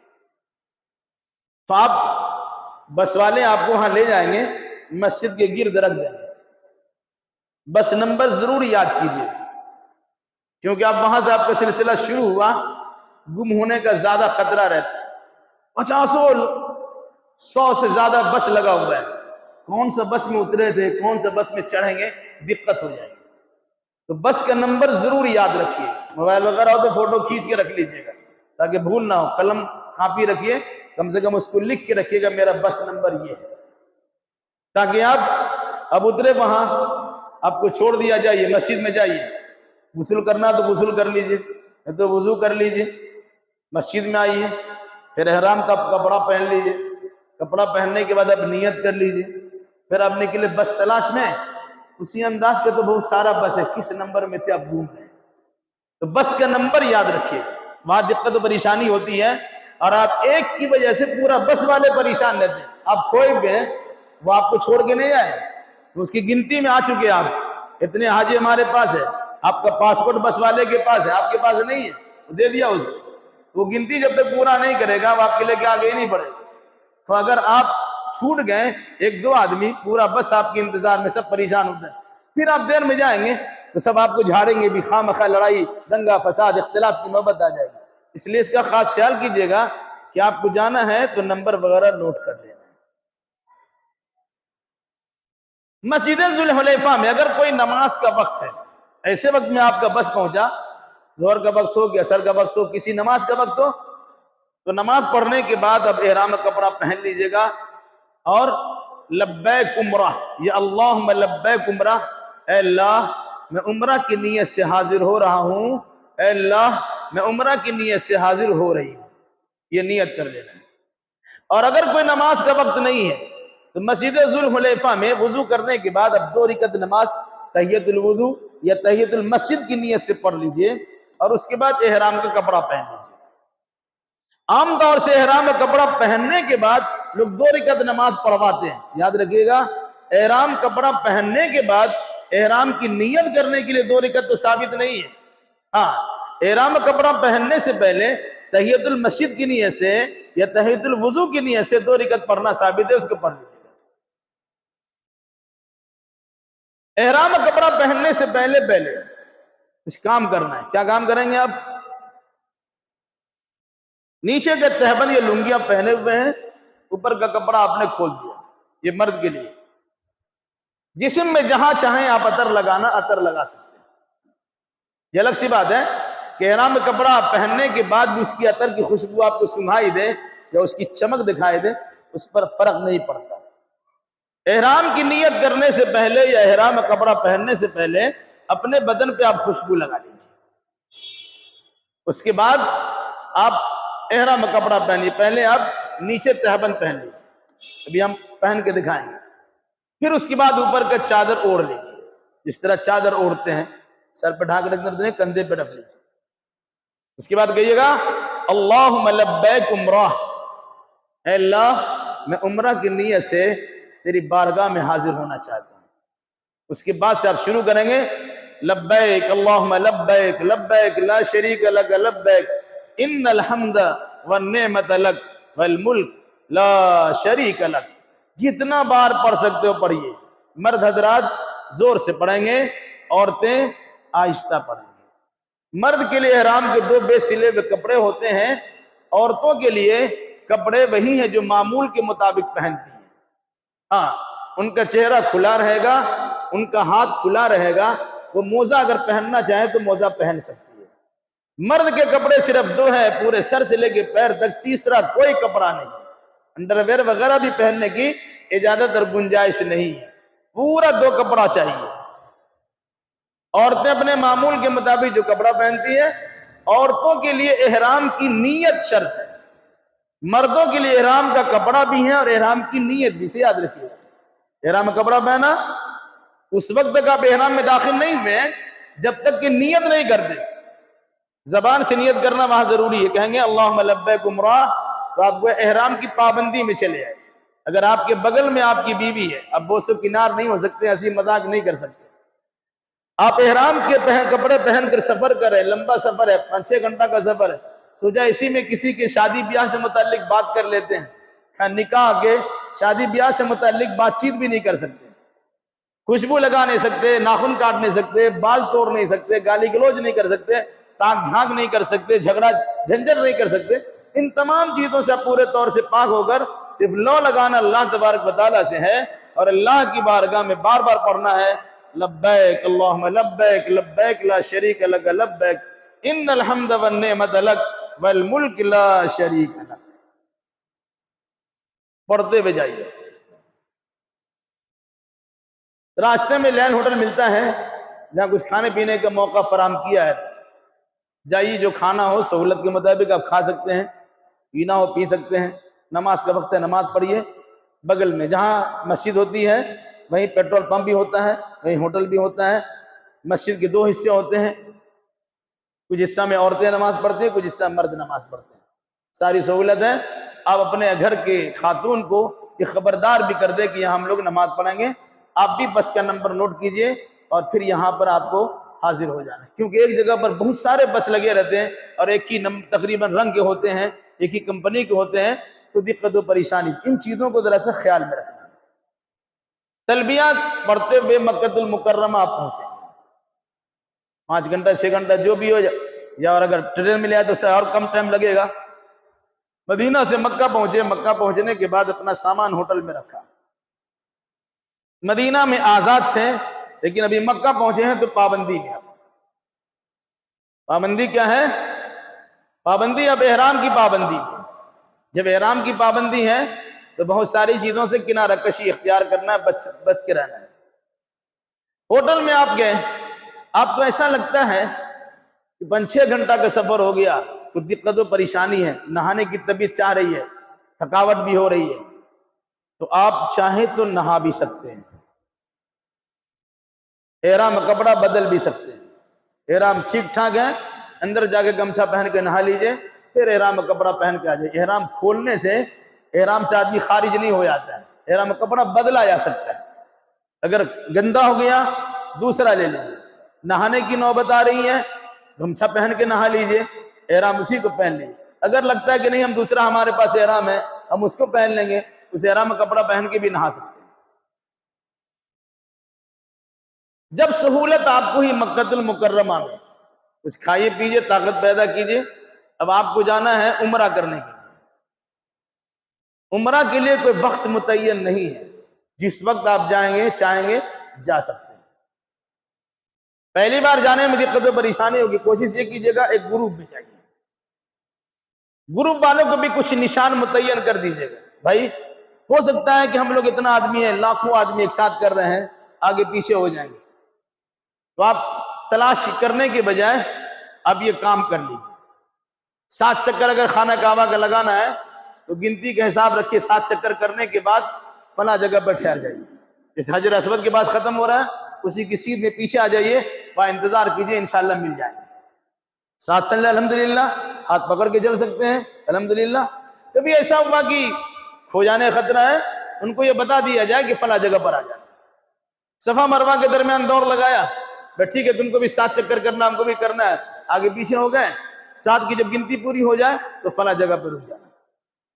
یہ سب کرنے سے آپ کی آسانی ہے. آپ اپنے ہوٹل سے نکلے باوضو ہو کر خانہ کعبہ کا طواف آپ کو کرنا ہے. بہت سارے گیٹ ہیں، دروازے مسجد حرام میں داخل ہونے کے بہت سارے دروازے ہیں. جس دروازے سے آپ کا موقع ملتا ہے اس دروازے سے داخل ہوئیے. تو سب سے پہلے آپ آئیں گے اس کونے پر جس کونا پر حجر اسود ہے. مان لیجیے 4 کونا ہے، اس کونا پہ حجر اسود ہے. اب ادھر سے داخل ہوں گے تب بھی، ادھر سے داخل ہوں گے تب بھی، ادھر سے داخل ہوں گے تب بھی، ادھر سے داخل ہوں گے، جدھر سے بھی داخل ہوں گے آپ کو گھوم پھر کے پہلے یہیں پر آنا ہوگا. جب یہاں آئیں گے تو آپ کا تلبیہ پڑھنا، لبیک اللہم لبیک پڑھنا بند ہو جائے گا. اب یہ زبان پہ نہیں لانا ہے، ختم کر دیا. اس کے بعد آپ کا پہلا کام کیا ہوگا؟ جو احرام میں کپڑا پہنے ہوئے چادر اوڑھے ہوئے ہیں، اوپر والے چادر کو اس طرح رکھیں گے یہ آپ کا دایاں کندھا کھل جائے گا، جو رکھے ہوئے تھے کندھے کے اوپر میں اس ادھر والے حصے کو نیچے کر کے اب پھر بائیں کندھے پہ ڈال لیجیے اور یہ حصہ آپ کا کھل جائے گا۔ اس کے بعد اگر موقع ملتا ہے تو حجر اسود کو آپ منہ ڈال کر کے چوم لیجئے، اگر اندر ڈالنے کا موقع نہیں ملتا، دور سے ہاتھ ڈالنے کا موقع ملا تو ہاتھ ڈالیے، ہاتھ کو چوم لیجئے۔ اور اگر یہ بھی نہیں ملتا ہے، بڑی بھیڑ بھاڑ میں کوشش بھی زیادہ نہیں کرنا چاہیے کہ تکلیف ہونے کا امکان نہ تھا، تو دور سے ہی دیکھیں گے اس کے سیدھ میں اوپر سے نیچے تک گرین بتی جلی ہوئی ہوگی، آپ وہاں چلے آئیے گا، جدھر سے بھی موقع ملے، بھیڑ بھاڑ ہے، ادھر سے کسی طریقے سے اب اس بتی کے سامنے سے یہاں پر پہنچے، یہاں پہنچے، یہاں پہنچے، وہاں تک پہنچے، جہاں موقع ملا وہاں پہنچے۔ وہاں پہنچنے کے بعد آپ لوگ اس طرح کرتے ہیں، دو ہاتھ اٹھاتے ہیں، نہیں، صرف ایک ہاتھ اٹھائیے گا اور کہے گا بسم اللہ اللہ اکبر، بسم اللہ اللہ اکبر۔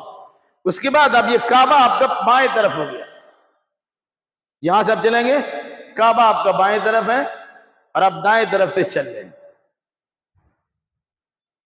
ابتدائی 3 چکر جو آپ لگائیں گے تو پنجوں کے بل چلیں گے، پنجوں کے بل چلنے میں آپ کا سینہ اچکے گا، سینہ تان کے چلنا ہے، اکڑ کے چلنا ہے، پنجوں کے بل چلنا ہے، جس کو دل کی چال چلنا بولتے ہیں۔ اگر موقع ہے تو یہ عورتوں کے لیے نہیں ہے، مردوں کے لیے سینہ تان کے وہاں پر چلنا ہے۔ پوری جگہ پوری دنیا میں کہیں پر سینہ تان کے چلنا جائز نہیں ہے سوائے عمرہ کے طواف میں، مسجد حرام میں، اللہ کے گھر میں، اللہ کے سامنے کوئی آپ سینہ تان کے چلتے ہیں۔ اس کی بھی وجہ ہے، جو اللہ کے نبی صلی اللہ علیہ وسلم نے سن 7 ہجری میں حجت عمرۃ الوداع کیا تھا، یعنی عمرۃ القضاء کیا تھا، تو لوگوں نے کہا تھا کہ محمد کے ساتھیوں کو مدینہ کے بخار نے تو اس کی کمر کو توڑ کے رکھ دیا، ہمارا کیا مقابلہ کریں گے؟ تو اللہ کے نبی نے فرمایا انہیں دکھاؤ سینہ اچکا کے کہ ہم ہیں تمہارے مقابلہ کرنے کے لیے تیار۔ کمزور ہے تو کیا ہوا، بیمار ہے تو کیا ہوا، لیکن ہمارے اندر توحید و سنت کا ایسا جذبہ ہے کہ تمہارا مقابلہ کر سکتے ہیں۔ اس مناسبت سے آج بھی وہاں پر یہ عمل مسنون سنت ہے۔ ابتدائی 3 چکر آپ چلیں گے تو ذرا سا وہ ورزش کرتے ہوئے چل رہے ہیں، سینہ تان کے چل رہے ہیں۔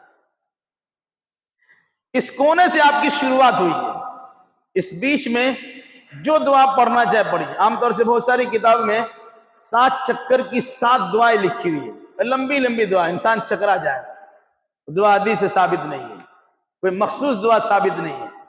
اس کونا سے لے کر کے اس کونا، اس کونا، اس کونا، یہاں تک جو دعا پڑھنا چاہے، قرآن کی تلاوت کرنا چاہے، ذکر و اذکار کرنا چاہے، کچھ بھی کرنا چاہے، آپ کا اپنا اختیار ہے۔ تیسرا کلمہ پڑھیے کہ دوسرا کلمہ پڑھیے کہ چوتھا کلمہ پڑھیے، ایسا کچھ نہیں، وہ آپ کے اختیار میں۔ اب یہاں پر آئیں گے، اس کونا پہ دیکھیے گا، اس کونے کا نام ہے رکن یمانی۔ تینوں کونا کے مقابلے میں اس کونا پر ایک پہچان سی لگی ہوئی ہے، کپڑا ہی سے ایک پہچان بنی ہوئی ہے، جسے پتا چل رہا کہ یہاں پر کچھ الگ ہے۔ اس رکن یمانی کو چھونا سنت ہے، اگر آسانی سے چھونے کا موقع مل جائے اس کو چھو لیجیے، چھونے کے بعد ہاتھ کو چومنا نہیں ہے، اور اگر دور سے ہیں اور نہیں چھو سکے تو اشارہ کرنا بھی نہیں۔ اب اس کونا سے اس کونا میں آئیں گے، رکن یمانی والے کونا سے حجر اسود والے کونے میں آئیں گے، تو آپ یہاں کیا کریں گے؟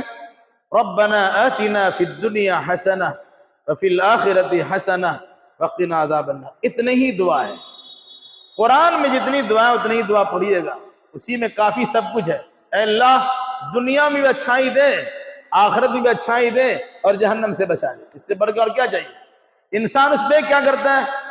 وقنا عذاب القبر، وقنا عذاب الحشر، وقنا عذاب الدین، وقنا عذاب القرض وغیرہ اور بہت پڑھتا ہے، اور آخر میں یا عزیز یا غفار۔ اس کا مطلب یہ ہوا خالص دودھ آپ کو پسند نہیں ہے، اس میں ملاوٹ کریں گے تبھی آپ پیئیں گے۔ شہد آپ کو پسند نہیں ہے، اس میں چینی ملا دیجیے، نہیں۔ اللہ کے نبی صلی اللہ علیہ وسلم نے جتنا سکھلایا، قرآن نے جتنا بتلایا اتنا ہی پڑھنا ہے۔ کیا پڑھنا ہے؟ ربنا آتنا فی الدنیا حسنہ وفی الآخرۃ حسنہ وقنا عذاب النار۔ یہاں سے یہاں تک 1 بار 2 بار 10 بار 20 بار بھی پڑھیں گے، کبھی ایسا لگتا ہے بھیڑ بھاڑ ہے چل ہی رہے ہیں، 10 بار بھی پڑھنے کا موقع مل رہا ہے، پڑھتے رہے گا۔ یہاں آ جائیے، اس کونا پہ آنے کے بعد پھر ایک مرتبہ چومنے کا یا چھونے کا یا اشارہ کرنے کا ہے. پھر کہیں گے بسم اللہ اللہ اکبر، دور سے ہیں، پھر شروع ہو جائے گا. پھر آپ ایسے ہی چلیں گے. دوسرا ہو گیا، پھر تیسرا ہو گیا. 3 مرتبہ ہم اس طرح کی چال چلیں گے. اس کے بعد 4 چکر آپ کا نارمل رہے گا. ہر چکر میں اس کونا سے لے کے اس کونا تک جو دعا پڑھنا چاہے پڑھیے گا، لیکن یہاں سے یہاں تک ربنا آتے نہ پڑھیے گا. جب 7 چکر آپ کے مکمل ہو گئے تو دیکھیے گا یہاں سے آگے بڑھنے کے بعد خانہ کعبہ کا گیٹ ہے، سنہرا گیٹ ہے. اسے تھوڑا سا آگے بڑھیے گا تو خانہ کعبہ سے 3-4 سے پیچھے میں ایک شیشے کا کیبن بنا ہوا ہے، جس میں ابراہیم علیہ السلام کے پاؤں کے نشان ہیں، جس کو مقام ابراہیم کہا جاتا ہے. تو مقام ابراہیم پہ 2 رکعت نماز پڑھ رہے ہیں. اگر اسی جگہ پہ نماز پڑھیں گے تو آپ کی گردن سلامت نہیں رہے گی. اب گردن پہ انسان چڑھ جائے گا، دھکا دے گا، وہ گرا دے گا. بہتر یہ ہے یہاں ختم کرنے کے بعد آپ اس کے پیچھے میں آ جائیے. پورے حرم میں کہیں بھی نماز پڑھیں گے 2 رکعت نماز طواف کی نیت سے پڑھیں گے، آپ کی ہو جائے گی. بہتر ہے کہ خانہ کعبہ کے گیٹ اور جو مقام ابراہیمی ہے اس کے سیدھ میں پیچھے کی طرف آ جائیے. 10-12 سے پیچھے جائیے، اب آرام سے پڑھ لیجئے نماز. پہلی رکعت میں سورہ فاتحہ کے بعد قل یا ایھا الکافرون پڑھیے. دوسری رکعت میں سورہ فاتحہ کے بعد قل ھو اللہ احد پڑھیے. پھر اس کے بعد آپ پانی پیجئے، زمزم کا پانی پیجئے. زمزم کا پانی جس مقصد سے پیجئے گا اس میں کامیابی ہے. پانی پینا بھی ہے، پانی سر پہ بہانا بھی ہے. چہرے پہ مار لیجئے، سر پہ بہا لیجئے، دعا کر لیجئے. پھر اس کے بعد آپ کو ایک بار پھر حجر اسود کے پاس آنا ہے. یہ 8واں بار ہوگا. حجر اسود کے پاس آئیں گے، پھر اس کو گویا سلامی دیں گے، چومیں گے یا چھوئیں گے یا اشارہ کریں گے. اور اس کے بعد وہیں سے پیچھے پلٹ جائیں گے. اسی کے سیدھ میں 3 سیڑھی ہے. پھر 3 سیڑھی کے بعد میں آپ کو صفا کی پہاڑی نظر آئے گی. صفا کی پہاڑی پہ چڑھ جائیے. پہاڑی پہ چڑھیے، وہاں پہنچ کے پڑھیے ان الصفا والمروۃ من شعائر اللہ ابدأ بما بدأ اللہ بہ. صفا مروہ اللہ کی نشانیوں میں سے ہے، میں وہیں سے شروع کرتا ہوں جہاں سے اللہ نے شروع کیا. وہ پہلے صفا پہ گئے، وہاں چڑھنے کے بعد آپ وہاں سے کعبہ کی طرف رخ کریں گے. ایسے جا رہے تھے، وہاں چلے گئے، اب وہاں سے رخ کر کے کعبہ کی طرف، کعبہ دکھے نہ دکھے اس طرف رخ کیجئے. جس طرح ہم نماز پڑھتے کعبہ دکھتے تو نہیں ہے، رخ کر کے آپ اللہ تبارک و تعالیٰ کی بارگاہ میں دعا کیجئے. اشہدو اللہ الہ الا اللہ وحدہ لا شریک لہ انجز وعدہ نصر عبدہ وہزم الاحزاب وحدہ. اس طرح کی دعا ہے. اور اس کے علاوہ جو دعا آپ چاہیں کرنا دعا کیجئے. صفا پہ چڑھ کے دعا کر لیا. اب اس کے بعد وہاں سے ایک بات یاد رکھیے، جب نماز پڑھیں گے طواف کی تو گردن ڈھانک لیجئے گا. کچھ لوگ بغیر ڈھانکے ہوئے نماز پڑھتے ہیں، نماز نہیں ہوتی ہے. خیال رکھیے گا، گردن ڈھانک لیجئے گا. صفا سے مروہ آپ جائیں گے، کچھ دور چلیں گے تو دیکھیں گے بیچ میں یہاں گرین بتی جل رہی ہے، پھر وہاں گرین بتی جل رہی ہے. ان 2 گرین بتیوں کے بیچ میں مردوں کے لیے دوڑنا ہے، ذرا تیز چلنا ہے. عورتوں کے لیے نہیں ہے لیکن مردوں کے لیے. پورا یہاں صفا سے لے کے مروہ تک ایک دعا پڑھ سکتے ہیں. ایک دعا خاص طور سے چھوٹی سی دعا ہے، رب اغفر ورحم انک انت الاعز الاکرم. رب اغفر ورحم انک انت الاعز الاکرم. یہ دعا پڑھتے رہیے. مروہ پہ چلے آئیے. مروہ پہنچنے کے بعد پھر آپ وہی پڑھیے ان الصفا والمروۃ من شعائر اللہ. پھر اس کے بعد وہاں سے کعبہ کی طرف رخ کیجیے. رخ کر کے پھر آپ دعا کیجیے جو دعا یاد ہو. پھر وہاں سے آپ آئیں گے صفا کی طرف تو نارمل چال چلتے آ رہے ہیں. اس طرف میں جس طرح ادھر 2 گرین بتی ہیں اسی کی سیدھ میں ادھر بھی 2 گرین بتی ہیں. ان 2 گرین بتیوں کے بیچ میں مرد حضرات دوڑیں گے. پھر اس کے بعد نارمل چال چل کے پھر وہ صفا پہ چلے آئیں. تو صفا سے مروہ 1 ہوا، مروہ صفا 2 ہوا، صفا سے مروہ 3 ہوا، مروہ سے صفا 4 ہوا، صفا سے مروہ 5 ہوا، مروہ صفا 6 ہوا، پھر صفا سے مروہ 7 ہوا. 7 چکر آپ کے مکمل ہو گئے. ہر مرتبہ اس پہ چڑھ کے آپ اللہ سے دعا کریں گے جو دعا کرنا ہوگا. کعبہ کی رخ کر کے دعا کریں گے. جب 7 چکر مکمل ہو جائے گا تو کچھ لوگوں کو دیکھیے کہ وہاں 2 رکعت نماز پڑھتے ہیں. وہاں نماز پڑھنے کا نہیں ہے. وہاں سے باہر نکلیے. اب جس علاقے میں رہتے ہیں وہاں کے سیلون میں جا کے اپنا بال کٹا لیجئے یا چھلا لیجئے. آپ کے گھر کی خاتون آپ کے ساتھ میں ہے, اس کی چوٹی کے بال کو جمع کیجئے. کوئی ایسا جمع کیا اور ایک پورے کے برابر بال کو تھوڑا سا آپ نے کاٹ دیا, آپ کو عمرہ ہو گیا, ان کا بھی عمرہ ہو گیا. اس کے بعد گھر جائیے, نہائیے دھوئیے, عام لباس میں کھائیے پیجئے, طاقت و توانائی پیدا کیجئے. تھکاوٹ والے اعمال سے اپنے آپ کو بچائے, کیونکہ ابھی تو چھوٹا حج آپ نے کیا ہے, بڑا حج آپ کو کرنا ہے. گھومنے پھرنے سے پرہیز کیجئے. حرم شریف میں عبادت کر کے اللہ کی قربت و نزدیکی کو حاصل کیجئے اور انتظار کیجئے 8ویں تاریخ. یہ آپ کا عمرہ ہو گیا. 8ویں تاریخ کو یعنی ذی الحجہ کی 8ویں تاریخ, بلکہ اس کی رات میں ہی, اصل ہے دن میں جانا فجر بعد, لیکن معلم کے لوگ آپ سے کہیں گے کہ آپ کو رات میں نکلنا ہے. میں تجربہ بتاتا ہوں. معلم نے کہا کہ آپ کو تیار رہنا ہے, تو لوگ تیار مغرب کے بعد ہی تیار ہو جاتے ہیں, کپڑا پہن کے احرام پہن کے تیار ہو جاتے ہیں. ایسا ہرگز نہیں کیجیے. ایک چھوٹا سا لگیج تیار کیجیے جس میں ایک احرام تو باہر رکھیے جس کو پہننا ہے, ایک احرام کا کپڑا اندر میں رکھیے, اور اس کے ساتھ ساتھ ایک کپڑا سلا ہوا رکھ لیجیے, 2 چادر رکھ لیجیے, کچھ کھانے پینے کا سامان رکھ لیجیے, پانی کے بوتل ضرور رکھیے, جوس وغیرہ کو استعمال کرتے ہوں اسے رکھیے, ڈرائی فروٹ وغیرہ کوئی سامان ہو ضرور ساتھ رکھیے. چھوٹا لگیج آپ تیار کیجیے. تیار کر کے آپ ہوٹل میں رہیے. معلم کے آدمی جتنا بول دیں کہ آپ 8 بجے تیار رہیے گا, اس کی پرواہ کرنے کی ضرورت نہیں ہے. کیوں؟ وہ آپ کو روکنے کے لیے بولتے ہیں آپ تیار رہیے.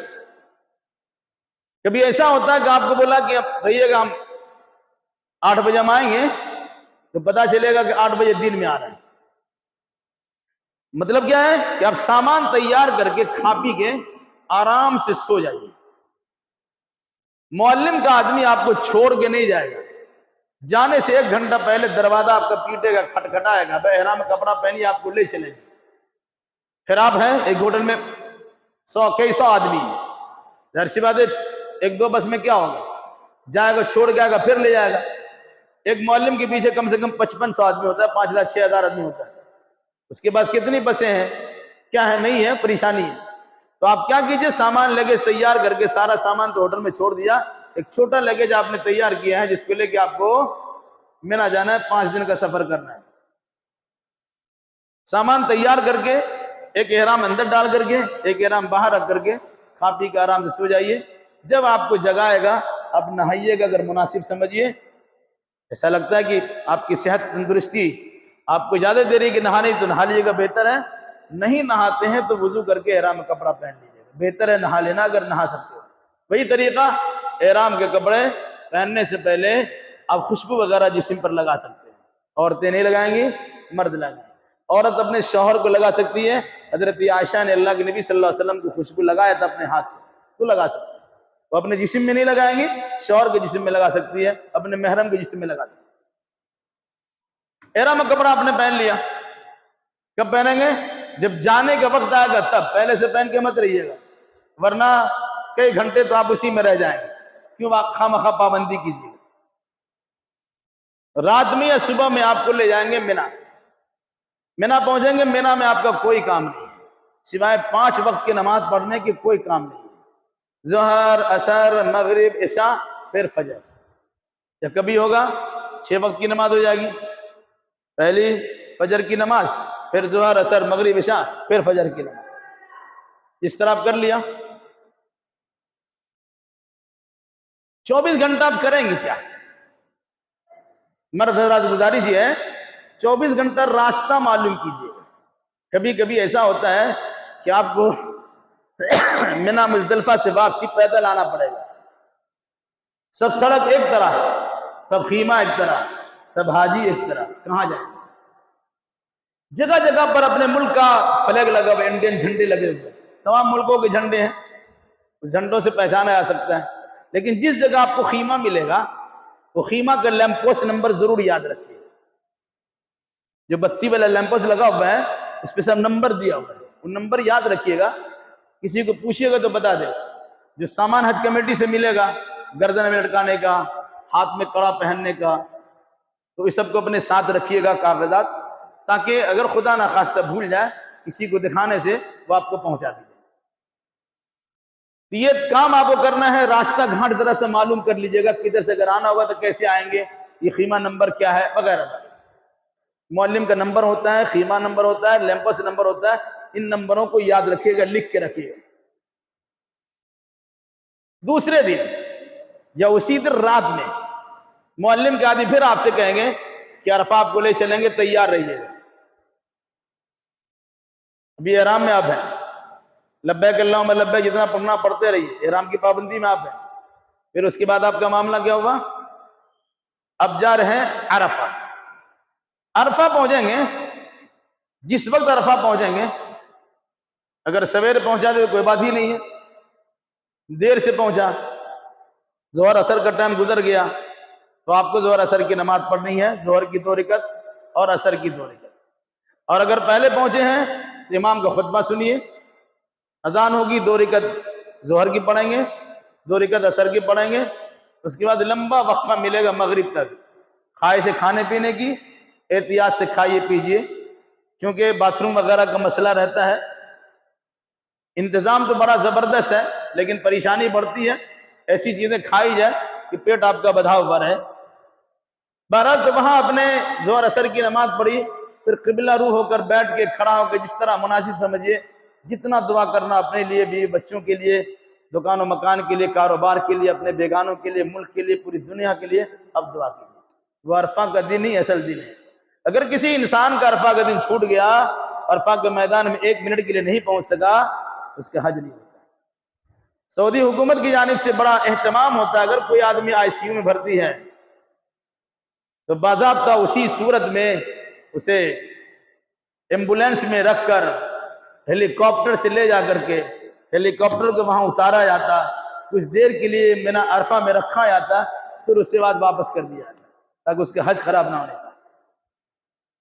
یہاں تک کہ مغرب کا ٹائم ہو گیا، مغرب کا ٹائم ہوا، اب آپ کو نماز مغرب کی پڑھنی نہیں ہے، وہاں سے نکل جانا ہے مزدلفہ کی طرف. مزدلفہ میں جب بھی پہنچیں گے آپ مغرب کی 3 رکعت نماز پڑھیں گے، عشاء کی 2 رکعت نماز پڑھیں گے اور وتر کی نماز پڑھیں گے، کھا پی کے سو جائیں گے. اس رات کے بارے میں کچھ لوگ آپ سے کہیں گے یہ شب قدر سے بہتر رات ہے، اس لیے جاگ کر عبادت کیجیے. نہیں، جو کام اللہ کے نبی صلی اللہ علیہ وسلم نے جیسے کیا ہم کو ویسے ہی کرنا چاہیے. آپ نے وہاں سویا ہے تو سونا ہی عبادت ہے. وجہ اس کے بعد والا جو دن ہے بہت مشغول دن ہے. اگر ادھر رات میں آپ جاگ گئے اور دن میں آپ کو بہت کام کرنا ہے، معلوم پڑا ادھر رات جاگنے نفل کے چکر میں فرض آپ کا چھوٹ رہا ہے. کرنا کیا ہے؟ رات میں کھا پی کے سو جائیے. فجر کی نماز صبح پڑھیے، ترک ہی پڑھیے. پڑھنے کے بعد پھر قبلہ روح ہو کر کے کھڑے کھڑے اب اللہ تعالیٰ سے دعا کیجیے. جہاں موقع ملے وہیں سے دعا کیجیے، یہاں تک کہ فضا بالکل صاف ہو جائے. ابھی سورج نہیں نکلا ہے، سورج نکلنے سے پہلے پہلے اب مزدلفہ کو چھوڑ دیجیے. ٹھیک ہے؟ پھر منی آئیے. منی میں آپ کا جہاں خیمہ ہے، اپنا خیمہ، اپنا لگیج رکھیے. فراغت حاصل کرنے کے بعد کچھ کھا پی کر کے 7 کنکری لیجئے اور اس کے بعد جا کر کے رمیے جمار عقبہ، جسے بڑا شیطان لوگ عام طور سے کہتے ہیں، اس کو جا کر کے 7 کنکری 7 بار مانے بسم اللہ اللہ اکبر اللہ اکبر، اس طرح 7 کنکری مارنا ہے. مارنے کی ضرورت کیا ہوگی؟ جو پیر لمبا سے کھڑا ہے اس کو لگ جانا چاہیے یا حوض میں گر جانا چاہیے. اس طریقے سے 7 کنکری مار دی. اس کے بعد آپ کی قربانی ہوگی. آپ قربانی کے پیسے جمع کر دیں گے، وقت ملے گا قربانی ہو جائے گی. تیسرا کام آپ کا ہے سر چھلا لینا. اگر مناسب سمجھیے تو وہیں پر سر چھلا لیجئے یا اپنا خیمہ میں آ کر سر چھلا لیجئے. یا اگر آپ سوچتے ہیں سہولت ہماری اسی میں ہے کہ اتنا دور تو آ ہی چکے ہیں، ایک مرتبہ جا کے کنکری مار لیتے ہیں. جب کنکری مار لیا تو یہاں سے حرم شریف تو نزدیک ہے، کریں کیا؟ ہم اسی لباس میں حرم شریف چلے جاتے ہیں. حرم شریف جا کر کے خانہ کعبہ کا طواف کر لیا، پھر اس کے بعد صفا مروہ کے درمیان دوڑ لگا لیا.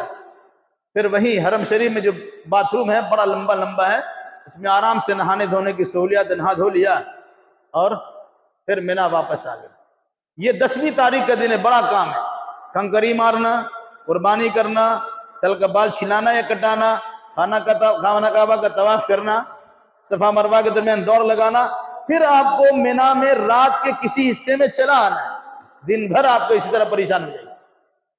بہرحال مینا آ گیا، مینا میں پھر آپ کو کوئی کام نہیں ہے، وقت سے نماز پڑھیے، 4 والی 2 پڑھیے، اپنے اپنے وقت میں نماز پڑھیے۔ 11 تاریخ کو زوال کے بعد یعنی دوپہر کے بعد، ظہر کی نماز پڑھنے کے بعد، اب تینوں جمرہ کو، جس کو تینوں شیطان کہتے ہیں، 7 کنکری ماری۔ پہلے چھوٹے کنکری ماریے، بسم اللہ اللہ اکبر اللہ اکبر اللہ اکبر مار لیجئے، الگ ہو جائیے، پھر کعبہ کی طرف رخ کر کے دعا کر لیجئے، پھر آگے بڑھیے، مجلے والے کو 7 کنکری 7 بارے ماریے، پھر الگ ہو جائیے اور کعبہ کی طرف رخ کر کے دعا کیجیے، پھر آگے بڑھیے، بڑے والے کو 7 کنکری ماریے، اس کے بعد نکل جائے اپنے خیمہ میں چلے آئیے، پھر آپ کل تک رہیے ظہر تک ایسے ہی۔ ظہر کے بعد پھر تینوں شیطان کو یعنی تینوں جمرات کو کنکری مارنا ہے۔ اگر 12 تاریخ کو تینوں کنکری آپ نے مار دی، مغرب سے پہلے پہلے نکلنا چاہے تو نکل کے اپنا عزیزیہ میں جہاں آپ کا جگہ دیا، ہوٹل دیا، وہاں چلے آئیے۔ اگر مغرب تک نہیں نکلے ہیں تو پھر آپ رہ جائیے، 13 تاریخ کو زوال کے بعد کنکری مار کر ہی نکلیے۔ اب ایک فتویٰ آپ کو سنایا دے گا کہ 24 گھنٹے کنکری مار سکتے ہیں، تو کسی وقت بھی لوگ جا کے مارتے ہیں۔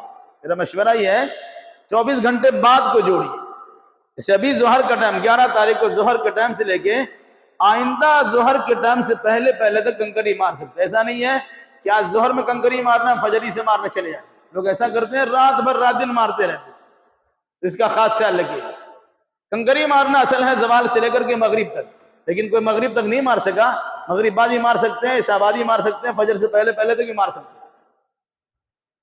ہیں۔ 11 12 13 کے کنکری کا حساب۔ آپ کا کوئی کام بچا نہیں ہے، آپ ہوٹل میں جائیے، وہاں سے عزیزیہ میں جہاں رکھا گیا وہاں پہنچیے، آپ سب چیزوں سے فارغ ہیں، اب صرف ایک کام آپ کی ذمہ ہے، جب واپس ہونے لگیں گے تو آخر میں آپ طواف وداع کیجئے گا، رخصتی کا طواف کیجئے گا۔ عورتوں کے ساتھ اگر ماہواری مجبوری آ گئی تو ان کے لیے وہ طواف نہیں ہے، معاف ہے، لیکن مردوں کو طواف کرنا ہی ہے۔ عام طور سے کچھ لوگ کہیں گے 1-2 روز پہلے ہی طواف کر لو نا، 1-2 روز پہلے ہی لوگ طواف وداع کر لیتے، نہیں چلے گا۔ معلم بتایا کہ فلاں تاریخ کو جانا ہے تو فلاں تاریخ کو فلاں وقت میں جانا ہے، اس سے پہلے پہلے طواف کر کے آپ آ جائیے۔ معلم بتایا کہ ہم کو 4 بجے جانا ہے، ظہر بعد اثر بعد کر کے آ جائیے، ظہر بعد کر لیجئے۔ اب ایک دن پہلے سے کر کے رکھیے گا، اس طواف وداع کا اعتبار نہیں ہوگا۔ تو طواف وداع آخری طواف ہے۔ اب اگر مسئلہ کسی خاتون کے ساتھ ایسا پیش آ جائے کہ ایسا لگتا ہے کہ بالکل جس دن ہمارا طواف زیارت کرنا ہے 10 تاریخ کو اور ہم پاک نہیں ہیں، کیا کرنا ہے؟ مسئلہ اس کے ساتھ ہے۔ اگر سفر میں دیری ہے، اتنا دن دیری ہے کہ پاک ہو سکتی ہے، تو انتظار کرے گی، پاک ہوگی جا کے پھر طواف کرے گی۔ لیکن ایسا لگتا ہے کہ ہمارا سفر ختم ہو جائے گا، یعنی سفر شروع ہو جائے گا اور ہم پاک نہیں ہوں گے، تو سلسلے میں علماء نے 2 فتوے دیے۔ ایک تو فتویٰ یہ دیا ہے کہ پورے طور سے صفائی ستھرائی کر کے پیڈ کا استعمال کر لیں اور جا کے طواف کر لیں، طواف کر کے احتیاط کے طور پر ایک دم دے دیں۔ دوسرے علماء نے کہا کہ طواف کرنے کی ضرورت نہیں ہے، چونکہ اس کے ساتھ عذر شرعی ہے، وہ صرف دم دے دے گا تو چل جائے گا۔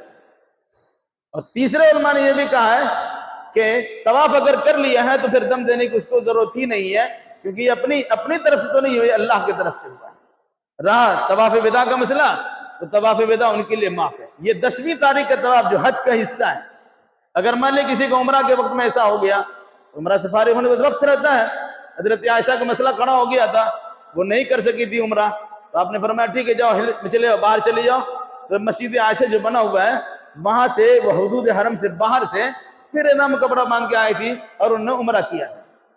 اس مجبوری کی بنیاد پر مسجد عائشہ سے وہ سلسلہ شروع ہوا۔ آج مرد حضرات بھی جاتے ہیں بار بار مسجد عائشہ اور وہاں سے احرام کپڑا پہن کے آتے ہیں اور عمرہ کرتے رہتے ہیں۔ اس عمرہ کو علماء عرب نے بدعت لکھا ہے، بار بار عمرہ کرنے سے پرہیز کرنا چاہیے۔ یہ حج کے کچھ مسائل جسے یاد رکھیں۔ اس سلسلے میں جو چیز بھی ہو نہ سمجھ میں آئی ہو پوچھ بھی سکتے ہیں. اللہ تعالیٰ ہمیں عمل کی صحیح توفیق عطا فرمائے. آمین. جو بھول چک ہوئی ہمیں اصلاح کرنے کی توفیق بھی دے دیں. آپ حضرات سے گزارش ہے کہ ہم لوگوں کے لیے سب کے لیے دعا کیجیے گا.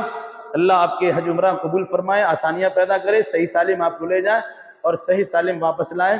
چونکہ آپ اللہ کے مہمان ہو گئے ہیں اس لیے آپ سے گزارش ہے کہ اپنے لیے بھی دعا کیجیے، بیوی بچوں کے لیے دعا کیجیے، اڑوس پڑوس کے لیے دعا کیجیے، دوست احباب کے لیے دعا کیجیے، پوری ملک کے لیے دعا کیجیے، بلکہ پوری انسانیت اور پورے دنیا کے لیے دعا کیجیے. اللہ اس کی توفیق مرحمت فرمائے. آمین. ہم احرام کا کپڑا پہن کے دکھا دیتے ہیں، آسانی کے ساتھ کر لیجیے.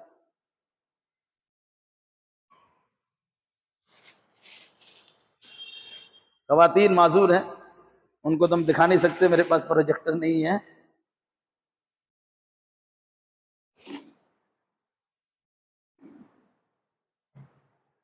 دیکھیے احرام کا کپڑا پہننے کے لیے کوئی ضروری کیسی پہنیے گا، کسی طرح پہنا جا سکتا ہے، لیکن آپ کی آسانی کے لیے ہم بتاتے ہیں. دیکھیے یہ کپڑا ذرا سا چوڑائی اس کی زیادہ ہے، لمبائی چوڑائی سب زیادہ ہے. اس کو لیجیے، اب اس طرح رکھیے، اپنا پاؤں کو جتنا پھیلا سکتے ہیں پھیلا لیجیے. اس کے بعد اب اس کونا کو جو بائیں ہاتھ میں ہے اس کو لیجیے، اس کو لے جا کر کے آپ دائیں کندھے کے نیچے چاپ دیجیے. ٹھیک ہے. اس کے بعد اس کو اپنی سہولت کے مطابق ٹانیے. پھر یہ کر لیجیے. شروع میں کوئی آپ کو پہنا دے گا لیکن بار بار تو پہنائے گا نہیں، کپڑا کھلنے خطرہ ہے. کیا کیجیے گا، ایسا کیجیے. پھر اس کے بعد آپ اس طرح پاؤں کر لیجیے اور اپنی سہولت کے مطابق جتنا پیٹ چپتا ہے اس کو لے کر کے آپ اس طرح لپیٹ لیجیے. اس سے فائدہ کیا ہوگا، آپ چلیں گے تو آپ کو چلنے میں چھننا نہیں لگے گا. ٹھیک ہے، آرام سے چل جائے گا. اور یہ اتنا مضبوط ہے کہ کپڑا پھٹ جائے گا، کھلے گا نہیں. ایک تو یہ ہو گیا. دوسرا بیلٹ آپ لگاتے ہیں، بیلٹ لگائیے. بیلٹ لگا لیجیے گا.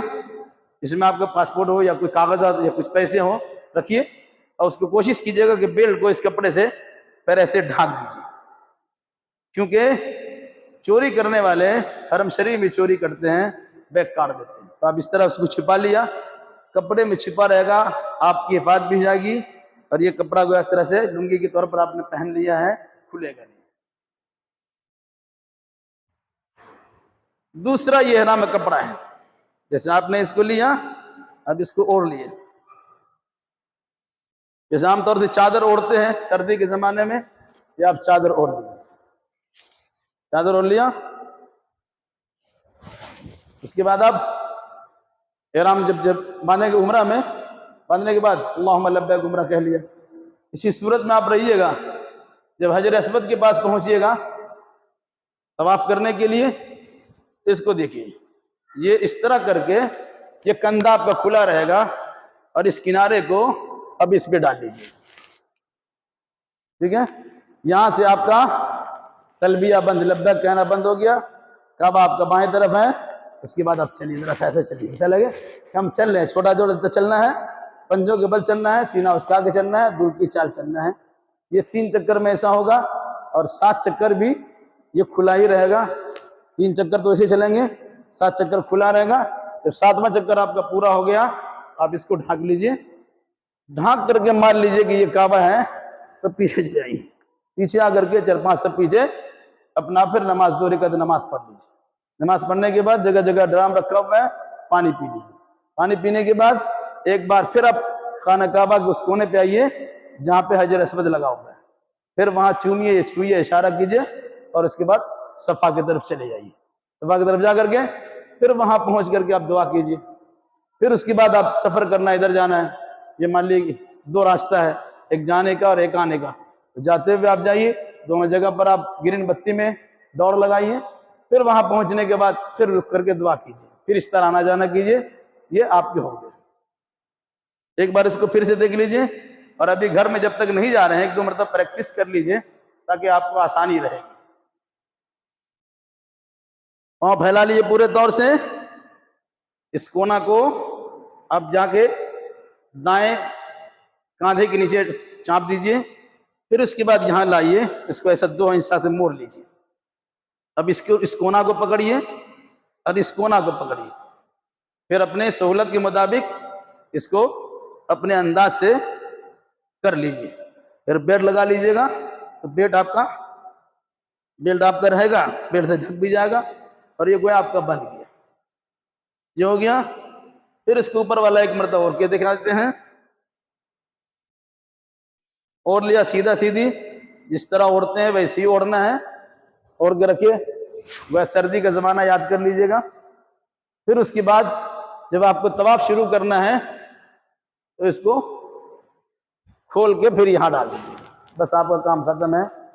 یہ ایسا باندھیے کہ آپ کو باندھنا بھی آ جائے، دوسرے کو باندھنا نہیں آتا اس کو سکھا دیجیے، جو لوگ جانے والے ہیں اس سے کئی 2 بار کر لیں، کیونکہ کم سے کم 8، 9، 10 3 دن آپ کو اس طرح سے لباس میں رہنا ہے حج میں، اور مدینہ سے مکہ جاتے ہوئے اور پھر عمرہ کرنے میں جو ٹائم لگے 10-12 گھنٹہ وہاں بھی لگے گا۔ اگر اس میں کھلنے کی نوبت آ گئی تو کیسے باندھیے گا؟ اس سے 1-2 مرتبہ باندھنے کا طریقہ سیکھ لیجیے۔ اللہ سہولت پیدا کرے، آسانی پیدا کرے، اللہ قبول فرمائے۔ ہم سبوں کے لیے دعا کیجیے گا، اللہ آسانی پیدا کر دے، آمین۔ کوئی چیز سمجھنا ہو تو پوچھ سکتے ہیں، اور جن بھائیوں کی کتاب چاہیے اردو میں کتاب ہے، آپ کتاب لے سکتے ہیں۔ ہاں کر لیجیے۔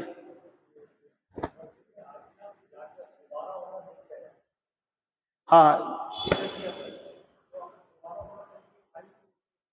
اولاً تو یہ بات یاد رکھیے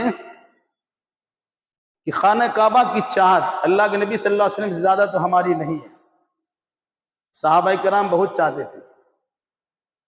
8 سال تک 8 سال تک پابندی رہی۔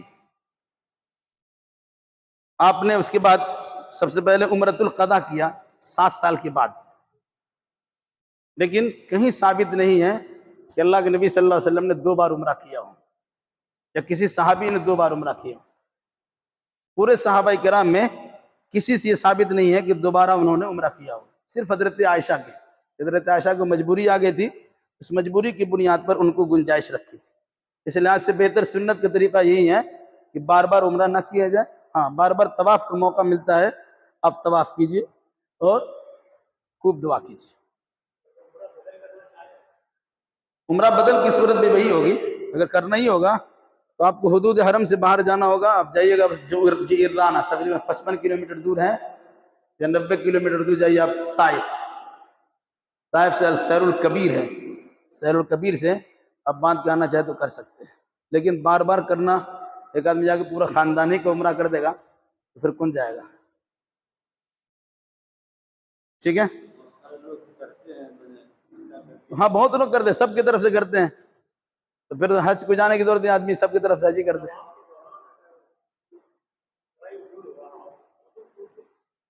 وضو ٹوٹ گیا، جہاں طواف کے دوران وضو ٹوٹ گیا وہیں چھوڑ دیجیے، کہ وضو کر لیجئے، جہاں تھا ویسے کنٹینیو کر لیجئے۔ یہ 2 چکر ہوا، اب 5 چکر کیجیے گا، 3 چکر ہوا، 4 چکر، وہاں جا کے پھر کنٹینیو کر لیجیے گا۔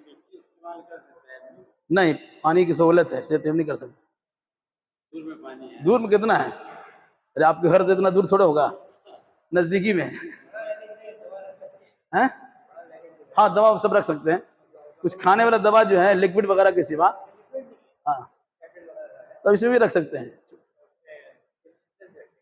جی۔ پیسٹ کتنا رکھ لینا چاہیے؟ ہاں ہاں ضرورت کافی ہے۔